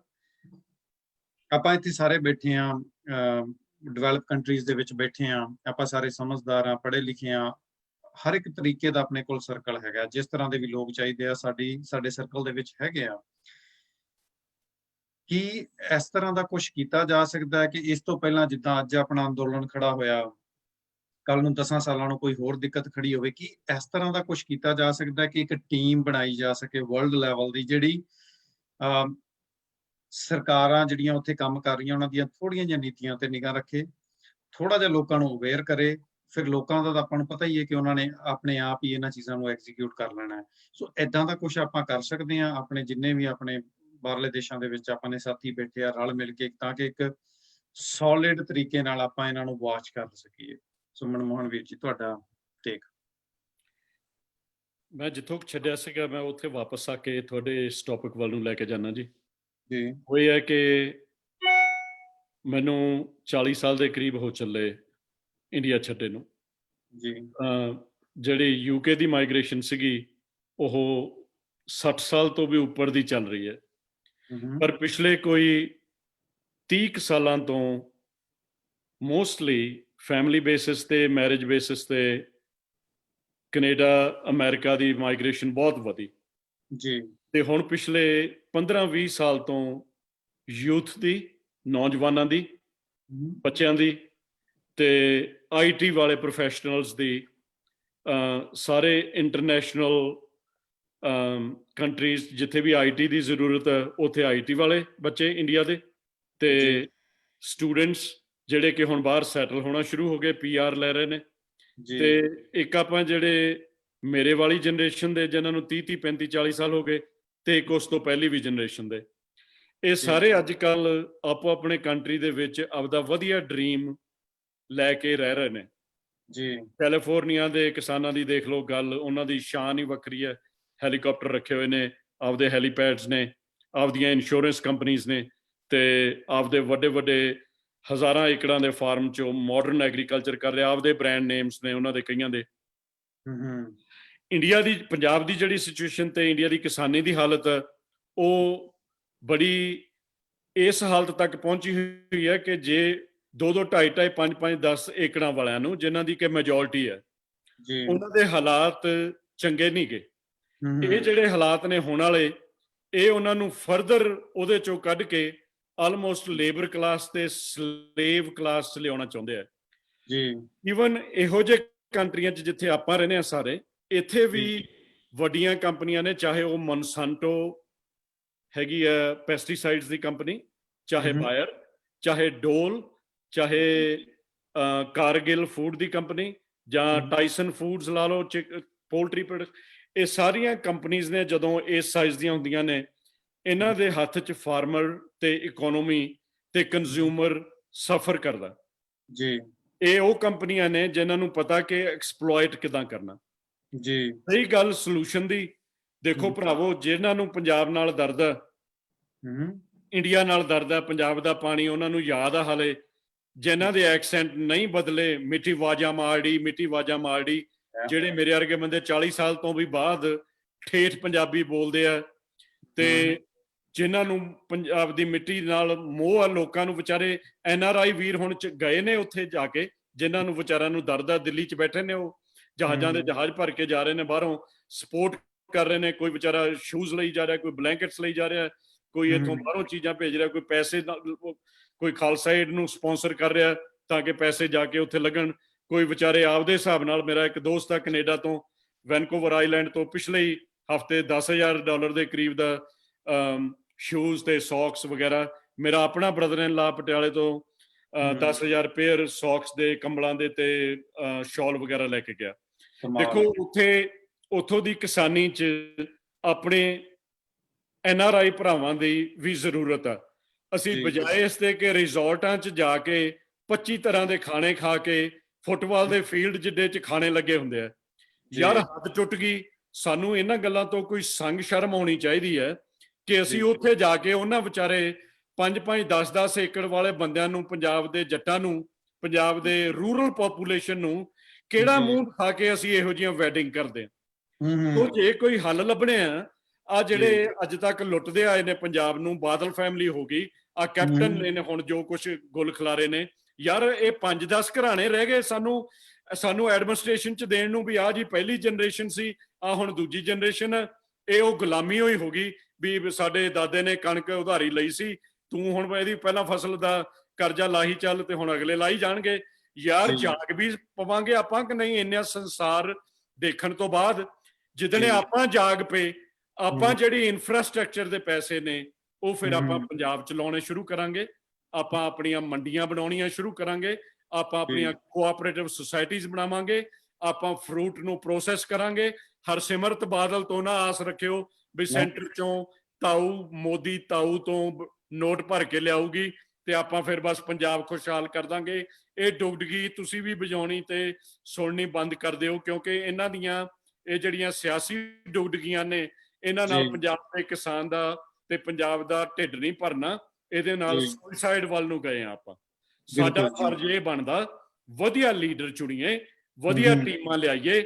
ਬੰਦੇ ਇਹਨਾਂ ਦਿਨਾਂ 'ਚ ਸਗੋਂ ਆਇਡੈਂਟੀਫਾਈ ਹੋ ਗਏ, ਸਨੀ ਦਿਓਲ ਵਰਗੇ, ਹੰਸ ਵਰਗੇ, ਜਿਹੜੀ ਕੁਤੀਆ ਬੰਬੇ ਵਾਲੀ ਉਹਦੇ ਵਰਗੇ, ਤੇ ਆ ਜਿਹੜੇ ਨੇ ਜਿੰਨੇ ਵਿਚਾਰੇ ਜਿਹੜੇ ਫਿਲਮੀ ਚਿਹਰੇ ਨੇ ਜਿਨ੍ਹਾਂ ਨੂੰ ਟਿਕਟ ਦੇ ਦਿੰਦੇ ਸੀ, ਕਿਰਨ ਖੇਰ ਹੋ ਗਈ, ਹੇਮਾ ਮਾਲਿਨੀ ਹੋ ਗਈ। ਕੱਲ ਪਰਸੋਂ ਹੇਮਾ ਮਾਲਿਨੀ ਦਾ ਬਿਆਨ ਦੇਖਿਆ, ਯਾਰ ਸ਼ਰਮ ਆਉਣੀ ਚਾਹੀਦੀ ਹੈ ਸਾਨੂੰ। ਪੰਜਾਬ ਦੇ ਕਿਸਾਨ 'ਚ ਬੰਬੇ ਤੋਂ ਲਿਆ ਕੇ ਕੱਲ ਦਾ ਛੋਕਰਾ ਬਿਠਾਤਾ ਨਲਕੇ ਪੱਟਣ ਜਾਣਦਾ, ਉਹ ਮੈਂ ਚੱਲ ਨਲਕਾ ਪਾਕਿਸਤਾਨ 'ਚ। ਕੋਈ ਪ੍ਰੈਕਟੀਕਲ ਗੱਲਾਂ ਵੀ ਕਦੇ ਕਰ ਲੈਣੀ ਚਾਹੀਦੀਆਂ ਸਾਨੂੰ ਬੰਦਾ ਚਾਹੀਦਾ ਪੰਜਾਬ ਦਾ ਦਰਦੀ, ਜਿਹੜਾ ਪੰਜਾਬ ਦੇ ਲਈ ਜਿਹਦੇ ਕੋਲੇ ਕੋਈ ਵਿਜ਼ਨ ਹੋਵੇ, ਕੋਈ ਇੰਟੈਲੈਕਚੁਅਲਿਟੀ ਹੋਵੇ, ਕੋਈ ਸੋਚ ਹੋਵੇ, ਕੋਈ ਵਿਚਾਰ ਹੋਵੇ, ਤੇ ਜਿਵੇਂ ਤੁਸੀਂ ਕਿਹਾ ਵੀ ਅਸੀਂ ਇਹਦੇ ਲਈ ਕੀ ਹੱਲ ਲੱਭ ਸਕਦੇ ਹਾਂ, ਉਹ ਹੱਲ ਲੱਭਣਗੇ ਜਿਹੜੇ ਪੰਜਾਬ ਦੇ ਪੜ੍ਹੇ ਲਿਖੇ PhD ਲੋਕ ਨੇ, ਜਿਹੜੇ ਬਾਹਰੋਂ ਆ ਕੇ ਇਮਾਨਦਾਰੀ ਦੀ ਨੌਕਰੀਆਂ ਕਰ ਕਰਕੇ ਉਹਨਾਂ ਨੇ ਇਮਾਨਦਾਰੀ ਨਾਲ ਆਪਦੇ ਢਿੱਡ ਭਰੇ ਨੇ, ਤੇ ਜਿਨ੍ਹਾਂ ਨੇ ਡਾਕਟਰ ਮਨਮੋਹਨ ਸਿੰਘ ਵਾਂਗੂ ਕਾਰ ਵੀ ਨਹੀਂ ਆਪਦੇ ਬੱਚੇ ਨੂੰ ਰਾਈਡ ਲਈ ਦਿੱਤੀ। ਸਾਨੂੰ ਓਨੈਸਟ ਐਡਮਿਨਿਸਟ੍ਰੇਟਰਸ ਦੀ ਲੋੜ ਹੈ। ਸਾਨੂੰ ਆਪਣੇ ਦਿੱਲੀ ਵਾਲੇ ਜਿਹਨੇ ਰਿਜ਼ਾਈਨ ਕੀਤਾ ਸੀਗਾ, ਸਾਡੇ ਕੇਜਰੀਵਾਲ ਵਰਗੇ ਓਨੈਸਟ ਬੰਦੇ ਦੀ ਜ਼ਰੂਰਤ ਆ, ਜਿਹੜੇ ਕੋਲੇ ਓਡਾ ਹੀ ਮਕਾਨ ਪਹਿਲਾਂ ਸੀਗਾ, ਓਡਾ ਹੀ ਅੱਜ ਆ। ਸਾਨੂੰ ਉਹ ਬੰਦੇ ਨਹੀਂ ਚਾਹੀਦੇ ਜਿਹੜੇ ਚੰਡੀਗੜ੍ਹ ਜਾਂ ਪਹਾੜਾਂ ਦੇ ਵਿੱਚ ਬੁਰਜ ਖਲੀਫੇ ਤੇ ਬੁਰਜ ਫਲਾਨਾ ਤੇ ਉਹ ਬਣਾਈ ਬੈਠੇ ਨੇ। ਯਾਰ ਪੰਜਾਬ ਦੇ ਲੋਕ, ਮੈਂ ਤਾਂ ਹੈਰਾਨ ਹੋ ਜਾਣਾ, ਪਰੇਸ਼ਾਨ ਹੋ ਜਾਣਾ ਇਹਨਾਂ 40 ਸਾਲਾਂ ਦੇ ਵਿੱਚ, ਵੀ ਤੁਹਾਨੂੰ ਹਾਲੇ ਤੱਕ ਇਹ ਲੋਕਾਂ ਦੀ ਸਮਝ ਹੀ ਨਹੀਂ ਆਈ। ਤੁਹਾਨੂੰ ਹਾਲੇ ਵੀ ਨਹੀਂ ਪਤਾ ਲੱਗਿਆ ਇਹਨਾਂ ਨੇ ਕਾਹਦੀ ਖੱਲ ਪਾਈ ਹੋਈ ਹੈ। ਤੁਸੀਂ ਹਾਲੇ ਵੀ ਇਹਨਾਂ ਨੂੰ ਤੱਕੜੀ ਸਮਝ ਕੇ ਵੋਟ ਪਾਈ ਜਾਂਦੇ ਹੋ। ਜੀ, ਬੜੀ ਸੋਹਣੀਆਂ ਤੁਸੀਂ ਗੱਲਾਂ ਕੀਤੀਆਂ। ਜਿਵੇਂ ਤੁਸੀਂ ਕਿਹਾ ਕਿ ਸਨੀ ਦਿਓਲ ਵਰਗੇ, ਹੇਮਾ ਮਾਲਿਨੀ ਜਾਂ ਜਿਹੜੇ ਵੀ ਆਪਣੇ ਕਹਿ ਲਓ ਕਿ ਜਿਹੜੇ ਆਰਟੀਫਿਸ਼ੀਅਲ ਜਿਹੜੇ ਚਿਹਰੇ ਸੀਗੇ, ਉਹ ਆਪਣੇ ਪੰਜਾਬ ਦੇ ਵਿੱਚ ਜਾਂ ਕਿਸੇ ਹੋਰ ਸੂਬੇ ਦੇ ਇਲਾਕੇ ਦੇ ਵਿੱਚ ਲਿਆ ਕੇ ਉੱਥੋਂ ਸਿਰਫ ਚੁਣਾਵ ਜਿੱਤਣ ਨੂੰ, ਆਪਣੀਆਂ ਸੀਟਾਂ ਲੈਣ ਨੂੰ ਅੱਗੇ ਲੈ ਕੇ ਆ ਜਾਂਦੇ ਆ। ਹੁਣ ਮੇਰੇ ਖਿਆਲ ਦੇ ਵਿੱਚ ਇੱਕ ਬੜੀ ਵਧੀਆ ਓਪਰਚੁਨਿਟੀ ਹੈ ਆਪਣੇ ਕੋਲੇ ਕਿ ਐਟਲੀਸਟ ਸਨੀ ਦਿਓਲ ਜਿਹੜਾ ਗੁਰਦਾਸਪੁਰ ਤੋਂ ਚੁਣਿਆ ਗਿਆ, ਜੇ ਮੈਂ ਗਲਤ ਨਹੀਂ ਹੈਗਾ ਤਾਂ ਜੇਕਰ ਉਹ ਉਸ ਇਲਾਕੇ ਤੋਂ ਚੁਣਿਆ ਗਿਆ ਹੋਇਆ ਤਾਂ ਐਟਲੀਸਟ ਜਿੱਥੇ ਆਪਾਂ ਬੈਠੇ ਆ ਉਹ ਲੋਕਾਂ ਦੇ ਵਿੱਚ ਚਰਚਾ ਤਾਂ ਚੱਲਣੀ ਸ਼ੁਰੂ ਹੋਵੇ ਨਾ। ਜਿੱਦਾਂ ਇਹ ਕਹਿੰਦੇ ਆ ਕਿ ਜਦੋਂ ਆਪਾਂ ਕਹਿੰਦੇ ਆ ਗ੍ਰਾਮ ਪੰਚਾਇਤਾਂ ਜਦੋਂ ਮਤਾ ਪਾ ਕੇ ਕਿਸੇ ਵੀ ਸਰਪੰਚ ਨੂੰ ਵੀ ਲਾ ਸਕਦੀਆਂ ਥੱਲੇ, ਤਾਂ ਗ੍ਰਾਮ ਪੰਚਾਇਤਾਂ ਸਾਰੀਆਂ ਜਿਹੜੀਆਂ ਇਕੱਠੀਆਂ, ਸਾਰੀਆਂ ਪੰਚਾਇਤਾਂ ਇਕੱਠੀਆਂ ਹੋ ਕੇ ਇਹੋ ਜਿਹੇ ਬੰਦੇ ਨੂੰ ਕਿਉਂ ਨਹੀਂ ਥੱਲੇ ਸਿੱਟ ਸਕਦੀਆਂ। ਸੋ ਭੁਪਿੰਦਰ ਜੀ, ਤੁਹਾਨੂੰ ਲੱਗਦਾ ਹੈ ਕਿ ਕੁਝ ਇਦਾਂ ਦਾ ਕੁਝ ਹੋ ਸਕਦਾ ਹੈ ਜਿਹਦੇ ਨਾਲ ਕਿ ਆਪਾਂ ਇੱਥੋਂ ਬਾਹਰੋਂ ਬੈਠੇ ਜਾਂ ਉੱਥੇ ਬੈਠੇ ਸਾਥੀ ਜਿਹੜੇ ਥੋੜੀ ਜਿਹੀ ਅਵੇਅਰਨੈਸ ਕ੍ਰੀਏਟ ਕਰਨ, ਤਾਂ ਕਿ ਐਟਲੀਸਟ ਜਿਹੜਾ ਅਸੀਂ ਬੰਦਾ ਚੁਣਿਆ ਉਹਨੂੰ ਰਿਸਪੌਂਸਿਬਲ ਤਾਂ ਬਣਾਈਏ ਆਪਾਂ, ਕਿ ਜੇ ਉਹ ਆਪਣੇ ਇਲਾਕੇ ਦੇ ਵਿੱਚ ਨਹੀਂ ਬੈਠ ਰਿਹਾ ਉਹਦੀ ਕੋਈ ਜ਼ਿੰਮੇਵਾਰੀ ਤਾਂ ਹੋਵੇ, ਉਹਨੂੰ ਸਸਪੈਂਡ ਕੀਤਾ ਜਾਵੇ, ਉਹਨੂੰ ਕੱਢਿਆ ਜਾਵੇ, ਉੱਥੇ ਚੁਣਾਵ ਦੁਬਾਰਾ ਹੋਵੇ। ਕੀ ਇਦਾਂ ਦੀਆਂ ਕੁਝ ਚੀਜ਼ਾਂ ਹੋ ਸਕਦੀਆਂ? ਪੋਸੀਬਲ ਹੈਗਾ ਇਹ? ਦੇਖੋ, ਪੋਸੀਬਲ ਤਾਂ ਬਿਲਕੁਲ ਹੈਗਾ, ਪਰ ਪੋਸੀਬਲ ਉਦੋਂ ਹੁੰਦਾ ਜਦੋਂ ਆਪਾਂ ਕਿਸੇ ਨੂੰ ਸਮਝਾਈਏ ਨਾ। ਕਹਿੰਦੇ ਬਿਨਾਂ ਮੰਗੇ ਸਲਾਹ ਵੀ ਨਹੀਂ ਆਪਾਂ ਦੇ ਸਕਦੇ ਹੁੰਦੇ, ਕਿਉਂਕਿ ਉਹਨੇ ਮੰਨਣੀ ਨਹੀਂ ਹੁੰਦੀ ਜੀ। ਜਦ ਤੱਕ ਆਪਣਾ ਅੰਦਰ ਨਹੀਂ ਜਾਗਦਾ ਲੋਕਾਂ ਦਾ ਜੀ, ਉਹਨਾਂ ਦੀ ਆਪਾਂ ਵੱਧ ਤੋਂ ਵੱਧ, ਜੇ ਹੁਣ ਆਪਾਂ ਮੇਨ ਗੱਲ ਹੈਗੀ ਹੈ ਕਿ ਜਿਹੜੇ NRIs ਭਰਾ ਸਾਰੇ ਆਪਣੇ ਕਿਸੇ ਨਾ ਕਿਸੇ ਤਰੀਕੇ, ਚਲੋ ਅੰਦੋਲਨ ਤੋਂ ਪਹਿਲਾਂ ਦੀਆਂ ਅਗਰ ਆਪਾਂ ਗੱਲਾਂ ਕਰੀਏ, ਆਪਾਂ ਮਦਦ ਕਰਦੇ ਰਹਿੰਦੇ ਆ ਜੀ। ਜਿਹੜੇ ਕੰਮ ਸਰਕਾਰ ਨੂੰ ਕਰਨੇ ਚਾਹੀਦੇ ਸੀ ਉਹ NRIਆਂ ਨੂੰ ਕਰਨੇ ਪੈ ਰਹੇ ਜੀ, ਪਰ ਉਲਟਾ ਉਹ ਇਸ ਚੀਜ਼ ਨੂੰ ਹੋਰ ਜ਼ਿਆਦਾ ਅਪਾਹਜ ਬਣਾ ਰਹੇ ਨੇ ਲੋਕਾਂ ਨੂੰ, ਬਜਾਏ ਇਸ ਦੇ ਉਹਨਾਂ ਨੂੰ ਉੱਪਰ ਚੁੱਕਣ ਦੇ। ਇੱਕ ਟੈਂਪਰੇਰੀ ਸਪੋਰਟ ਦੇ ਤਾਂ ਆਪਾਂ ਦਿੰਨੇ ਆ, ਪਰ ਅਲਟੀਮੇਟਲੀ ਆਪਾਂ ਉਹਨਾਂ ਨੂੰ ਹੋਰ ਜ਼ਿਆਦਾ ਇੱਕ ਤਰ੍ਹਾਂ ਨਾਲ ਵਿਕਲਾਂਗ ਹੀ ਬਣਾਉਂਦੇ ਜੀ। ਜਦ ਤੱਕ, ਹੁਣ ਮੈਂ ਇੱਕ ਛੋਟੀ ਜਿਹੀ ਐਗਜ਼ਾਮਪਲ ਮੈਂ ਆਪਣੀ ਦਿੰਨਾ। ਮੈਂ ਲੁਧਿਆਣੇ, ਮੇਰੀ ਕਾਲਜ 'ਚ ਜੌਬ ਹੁੰਦੀ ਸੀ, ਸਟੂਡੈਂਟ ਹੁੰਦਾ ਸੀ ਮੈਂ ਕਾਲਜ ਦੇ ਵਿੱਚ, ਤਾਂ ਮੈਂ ਦੁਰਾਹੇ ਆਪਣਾ ਮਕਾਨ ਲੈ ਲਿਆ ਸੀਗਾ ਜੀ। ਲੁਧਿਆਣਾ ਸ਼ਹਿਰ ਮੈਨੂੰ ਰਹਿਣ ਪੱਖੋਂ ਮੈਨੂੰ ਵਧੀਆ ਨਹੀਂ ਸੀ ਲੱਗਦਾ, ਮੈਂ ਦੁਰਾਹੇ ਆਪਣਾ ਰੈਜ਼ੀਡੈਂਸ ਕਰ ਲਿਆ ਸੀ, ਬੱਚੇ ਮੈਂ ਉੱਥੇ ਲੈ ਗਿਆ ਸੀ ਜੀ। ਦੁਰਾਹੇ ਦੇ ਵਿੱਚ ਇੱਕ ਕਾਂਗਰਸੀ ਲੀਡਰ ਹੈ, ਉਹ ਇੰਨਾ ਵਧੀਆ ਬੰਦਾ, ਤੁਸੀਂ ਤੁਰੇ ਜਾਂਦਾ ਬੰਦਾ ਵੀ ਕੋਈ ਉਹਦੇ ਕੋਲ ਚਲਿਆ ਜਾਵੇ ਨਾ ਤਾਂ ਉਹ ਉਸਦੀ ਮਦਦ ਕਰਦਾ। ਉਹਨੂੰ ਇਹ ਕਹਿਣ ਦੀ ਲੋੜ ਨਹੀਂ, ਉਹ ਕਹੇ ਮੈਂ ਦੁਰਾਹੇ ਆਇਆ ਜੀ, ਮੈਨੂੰ ਆਹ ਪ੍ਰੋਬਲਮ ਆ ਗਈ, ਉਹ ਜਾ ਕੇ ਉਹਦੇ ਨਾਲ ਜਾ ਕੇ ਕੰਮ ਕਰਵਾ ਕੇ ਆਉਂਦਾ ਜੀ। ਇੱਕ ਬੰਦਾ ਹੈਗਾ, ਉਹ ਅਕਾਲੀ ਹੈ, ਉਹ ਵੀ ਬਹੁਤ ਵਧੀਆ ਬੰਦਾ ਹੈ। ਮੇਰੇ ਘਰ ਦੀ ਮੈਨੂੰ ਕੋਈ ਵੀ ਜ਼ਰੂਰਤ ਹੁੰਦੀ ਹੈ, ਮੈਂ ਉਹਨੂੰ ਇੱਕ ਵੀ ਫੋਨ ਕਰ ਦੇਣਾ, ਉਹ ਫਟਾਫਟ ਮੇਰੇ ਘਰ ਦਾ ਕੰਮ ਕਰਵਾ ਦਿੰਦਾ ਜੀ। ਇੰਨਾ ਵਧੀਆ ਬੰਦਾ, ਪਰ ਉਹ ਅਕਾਲੀ ਹੈ। ਜਿਸ ਵਕਤ ਮੈਂ ਦੁਰਾਹੇ ਗਿਆ, ਉਹ ਅਕਾਲੀ ਜਿਹੜਾ ਸੀਗਾ MC ਦੀ ਵੋਟਾਂ ਵਾਸਤੇ ਖੜਾ ਹੋਣਾ ਸੀ, ਉਹ ਸਾਡੇ ਵਾਰਡ ਦੇ ਵਿੱਚ ਸੀ। ਜਿਹੜਾ ਕਾਂਗਰਸੀ ਸੀ ਉਹ ਵੀ ਸਾਡੇ ਵਾਰਡ ਦੇ ਵਿੱਚ ਸੀਗਾ। ਮੇਰੇ ਕੋਲੇ ਅਕਾਲੀ ਜਿਹੜਾ ਉਹ ਬੰਦਾ ਸੀਗਾ ਮੇਰੇ ਕੋਲੇ ਆਇਆ, ਮੈਨੂੰ ਕਹਿੰਦਾ ਵੀ ਮੈਨੂੰ ਵੋਟ ਚਾਹੀਦੀ ਹੈ, ਵੀ ਸਾਨੂੰ ਵੋਟਾਂ ਪਾਓਗੇ ਤੁਸੀਂ ਜੀ। ਮੈਂ ਉਹਨਾਂ ਨੂੰ ਕਿਹਾ ਭਾਜੀ ਦੇਖੋ, ਅਗਰ ਉਹ ਕਾਂਗਰਸੀ ਖੜਾ ਹੋ ਗਿਆ ਜੀ, ਮੇਰੇ ਪਰਿਵਾਰ ਦੀਆਂ ਵੋਟਾਂ ਪਹਿਲਾਂ ਉਹਨੂੰ, ਉਹ ਨਾ ਖੜਾ ਹੋਇਆ, ਹੋਰ ਕੋਈ ਆ ਜਾਵੇ, ਵੋਟ ਤੁਹਾਨੂੰ ਪਊਗੀ, ਤੁਸੀਂ ਹਾਰ ਜਾਓਗੇ ਪਰ ਵੋਟ ਤੁਹਾਨੂੰ ਪਊਗੀ ਮੇਰੀ ਜੀ। ਯਾਨੀ ਮੇਰੇ ਕਹਿਣ ਦਾ ਮਤਲਬ, ਅਗਰ ਸਾਡੀ ਸੋਚ ਇਹ ਬਣੂਗੀ ਕਿ ਅਸੀਂ ਜਿਤਾਣਾ ਉਸ ਬੰਦੇ ਨੂੰ ਹੈ ਜਿਹੜਾ ਚੰਗਾ ਹੈ, ਜਿਹੜਾ ਸਾਡਾ ਪਬਲਿਕ ਦਾ ਫਾਇਦਾ ਕਰਦਾ ਹੈ। ਜੀ ਜਦ ਤੱਕ ਸੋਚ ਲੋਕਾਂ ਦੀ ਇਹ ਨਹੀਂ ਬਣਦੀ ਉਦੋਂ ਤੱਕ ਸੁਧਾਰ ਨਹੀਂ ਹੋ ਸਕਦਾ। ਜੀ ਜੀ ਜੀ ਆਪਾਂ ਨੂੰ NRIs ਨੂੰ, ਜਿਸ ਤਰ੍ਹਾਂ ਹੁਣ ਆਪਾਂ ਫੇਸਬੁੱਕ ਚਰਚਾ ਕਰ ਰਹੇ ਆ ਜਾਂ ਹੋਰ ਆਪਣੇ ਸਾਥੀ ਜਿਹੜੇ ਲਾਈਵ ਹੋ ਕੇ ਹੋਕਾ ਦੇ ਰਹੇ ਨੇ, ਤਾਂ ਆਪਾਂ ਨੂੰ ਲੋਕਾਂ ਦੇ ਵਿੱਚ ਆਹ ਅਵੇਅਰਨੈਸ ਲੈ ਕੇ ਆਣੀ ਜ਼ਰੂਰੀ ਹੈ ਕਿ ਤੁਸੀਂ ਆਪਣੀ ਵੋਟ ਦਾ ਪ੍ਰੋਪਰ ਇਸਤੇਮਾਲ ਸੋਚ ਕੇ ਕਰੋ। ਜੀ ਜੀ ਬਿਲਕੁਲ, ਤੱਕ ਕੁਝ ਨਹੀਂ ਹੋ ਸਕਦਾ। ਜੀ ਭੁਪਿੰਦਰ ਵੀਰ ਜੀ ਨੇ ਜਿਵੇਂ ਕਿਹਾ ਕਿ ਆਪਣੀ ਵੋਟ ਦਾ ਆਪਾਂ ਇਸਤੇਮਾਲ ਬੜਾ ਸੋਚ ਕੇ ਕਰੀਏ, ਤਾਂ ਇੱਕ ਵੀਰ ਜੀ ਨੇ ਗੁਰਦੀਸ਼ ਪੰਜਾਬੀ ਵੀਰ ਜੀ ਹੈਗੇ ਆ, ਉਹਨਾਂ ਨੇ ਇੱਕ ਕੁਐਸਚਨ ਕੀਤਾ ਕਿ EVM ਬਾਰੇ ਵੀ ਕੋਈ ਯੋਜਨਾ ਬਣਾਈ ਜਾਵੇ। ਆਪਾਂ ਇਹਦੇ ਤੇ ਵੀ ਕਿਸੇ ਦਿਨ ਗੱਲ ਕਰਾਂਗੇ। ਅੱਜ ਆਪਣੇ ਕੋਲੇ ਸਿਰਫ 2-3 ਮਿੰਟ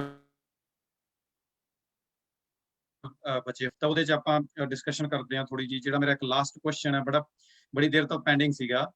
ਮਨਮੋਹਨ ਵੀਰ ਜੀ, ਇੱਕ ਨਾ ਮੈਂ ਇੰਟਰਵਿਊ ਸੁਣਦਾ ਸੀ, ਇੱਕ ਆਪਣਾ ਜਿਹੜਾ ਕਿਸਾਨ ਯੂਨੀਅਨ ਦੇ ਇੱਕ ਆਗੂ ਸੀਗੇ ਭੈਣ ਜੀ, ਉਹਨਾਂ ਨੇ ਇੱਕ ਇੰਟਰਵਿਊ ਦੇ ਵਿੱਚ ਦੱਸ ਰਹੇ ਸੀ ਕਿ ਜਦੋਂ ਤੀਜੇ ਆਪਣੇ ਕਿਸਾਨੀ ਬਿੱਲ ਦੀ ਗੱਲ ਹੋਈ ਕਿ ਇਹਦਾ ਕੀ ਕਰਨਾ ਆਪਾਂ, ਤਾਂ ਕਹਿੰਦੇ ਜਿਹੜੇ ਸਰਕਾਰ ਦੇ ਨੁਮਾਇੰਦੇ ਸੀਗੇ ਉਹਨਾਂ ਦਾ ਇਹ ਕਹਿਣਾ ਸੀ ਕਿ ਕਾਨੂੰਨ ਰੱਦ ਕਰਨ ਦਾ ਕੋਈ ਵਿਕਲਪ ਦੱਸੋ। ਵਿਕਲਪ ਮਤਲਬ ਕਿ ਅਲਟਰਨੇਟ ਦੱਸੋ, ਇਹਦਾ ਅਲਟਰਨੇਟ ਕੀ ਹੋ ਸਕਦਾ ਹੈ।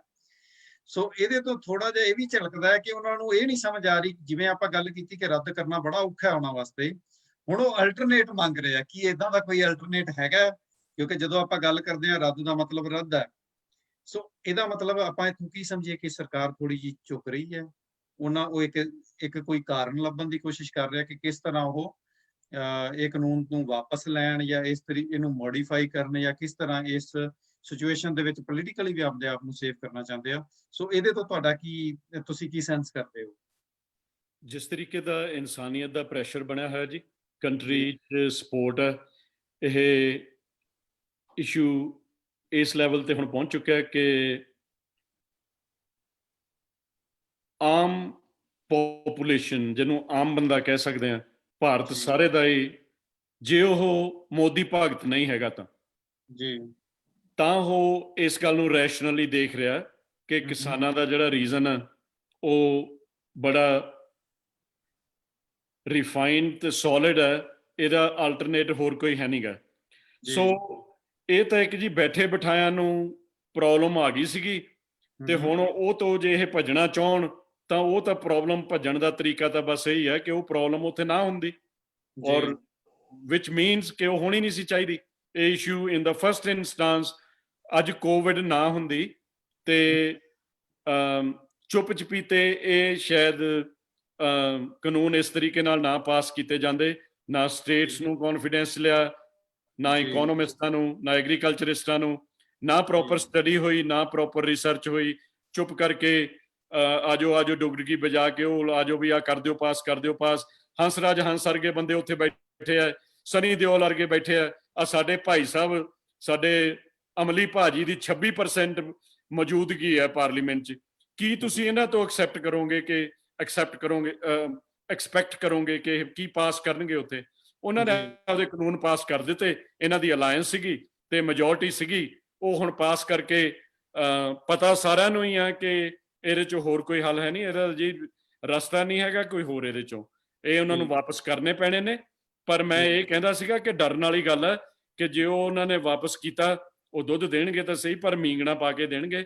ਸਾਨੂੰ ਬੜਾ ਕੌਸ਼ੀਅਸ ਹੋਣਾ ਪੈਣਾ ਕਿ ਸਾਡੇ ਤੇ ਹੋਰ ਅਗਲਾ ਅਟੈਕ ਕੀ ਹੋ ਰਿਹਾ, ਕੀ ਪੰਜਾਬ ਤੇ ਹਰਿਆਣੇ ਨੂੰ ਲੜਾਈ ਵੱਲ ਵਧਾਉਣਗੇ, ਕੀ ਉਹ SYL ਦਾ ਮੁੱਦਾ ਉਠਾਉਣਗੇ, ਕੀ ਉਹ ਜਾ ਕੇ ਬਿਹਾਰ ਦੇ ਵਿੱਚ ਜਾਂ ਹੋਰ ਕਈ ਸਟੇਟਸ ਦੇ ਵਿੱਚ ਉਹਨਾਂ ਦੀ ਅਪਰੋਚ ਡਿਫਰੈਂਟ ਹੈ, ਕੀ ਉਹ ਹਿਮਾਚਲ ਪ੍ਰਦੇਸ਼ ਦੇ ਫਾਰਮਰਸ ਨੂੰ, ਫਰੂਟ ਗਰੋਅਰਸ ਨੂੰ ਕਿਸ ਤਰੀਕੇ ਦੀ ਗੇਮ ਖੇਲਣਗੇ, ਉਹ ਜ਼ਹਿਰ ਵਿੱਚ ਪਾਉਣਗੇ।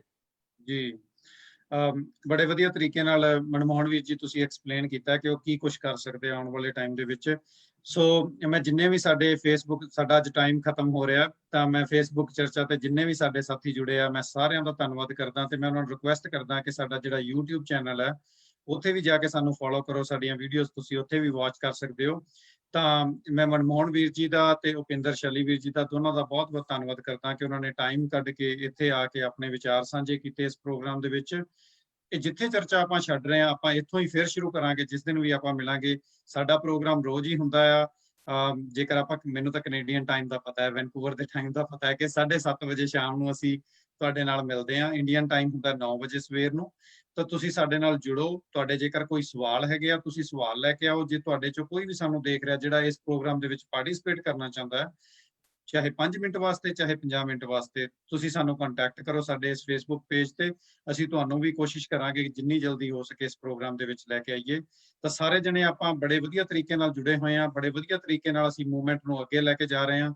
ਸੋ ਤੁਹਾਡੇ ਸਾਰਿਆਂ ਦਾ ਸਾਡੇ ਨਾਲ ਜੁੜਨ ਵਾਸਤੇ ਧੰਨਵਾਦ। ਤੇ ਆਪਣੇ ਆਪਣੇ ਲੈਵਲ ਤੇ ਜਿੰਨਾ ਤੁਸੀਂ ਪਾਰਟਿਸਿਪੇਟ ਕਰ ਸਕਦੇ ਹੋ ਆਪਣੇ ਕਿਸਾਨੀ ਅੰਦੋਲਨ ਵਾਸਤੇ, ਆਪਣੇ ਮਾਂ-ਬਾਪ ਵਾਸਤੇ, ਆਪਣੇ ਪਿੰਡਾਂ ਵਾਸਤੇ, ਤੁਸੀਂ ਸਾਰੇ ਜਣੇ ਸਾਡੇ ਨਾਲ ਜੁੜ ਕੇ ਇਸ ਦੇ ਵਿੱਚ ਪਾਰਟਿਸਿਪੇਟ ਕਰੋ। ਸ਼ੁਕਰੀਆ, ਧੰਨਵਾਦ, ਸਤਿ ਸ਼੍ਰੀ ਅਕਾਲ। ਫੇਸਬੁੱਕ ਚਰਚਾ ਪ੍ਰੋਗਰਾਮ ਦਾ ਬਹੁਤ-ਬਹੁਤ ਧੰਨਵਾਦ। ਸਾਰੇ ਦਰਸ਼ਕਾਂ ਦਾ ਬਹੁਤ-ਬਹੁਤ ਧੰਨਵਾਦ। ਇਹਦੇ 'ਚ ਥੋੜਾ ਬਹੁਤਾ ਇੰਟਰੈਕਸ਼ਨ ਵੀ ਰੱਖਿਆ ਕਰੀਏ। ਮੇਰੇ ਖਿਆਲ ਕੁਐਸਚਨਿੰਗ ਆਨਸਰਿੰਗ ਜੇ ਕੋਈ ਆਨਲਾਈਨ ਆ ਰਹੇ ਨੇ ਤੇ ਨਾਲ ਕੋਈ ਐਡਰੈਸ ਕਰਕੇ ਟਾਈਮ ਝੱਟ ਲੰਘ ਜਾਂਦਾ, ਜੀ ਨਹੀਂ ਕਰਦਾ ਤੁਹਾਨੂੰ ਵਿਛੜਨ ਨੂੰ।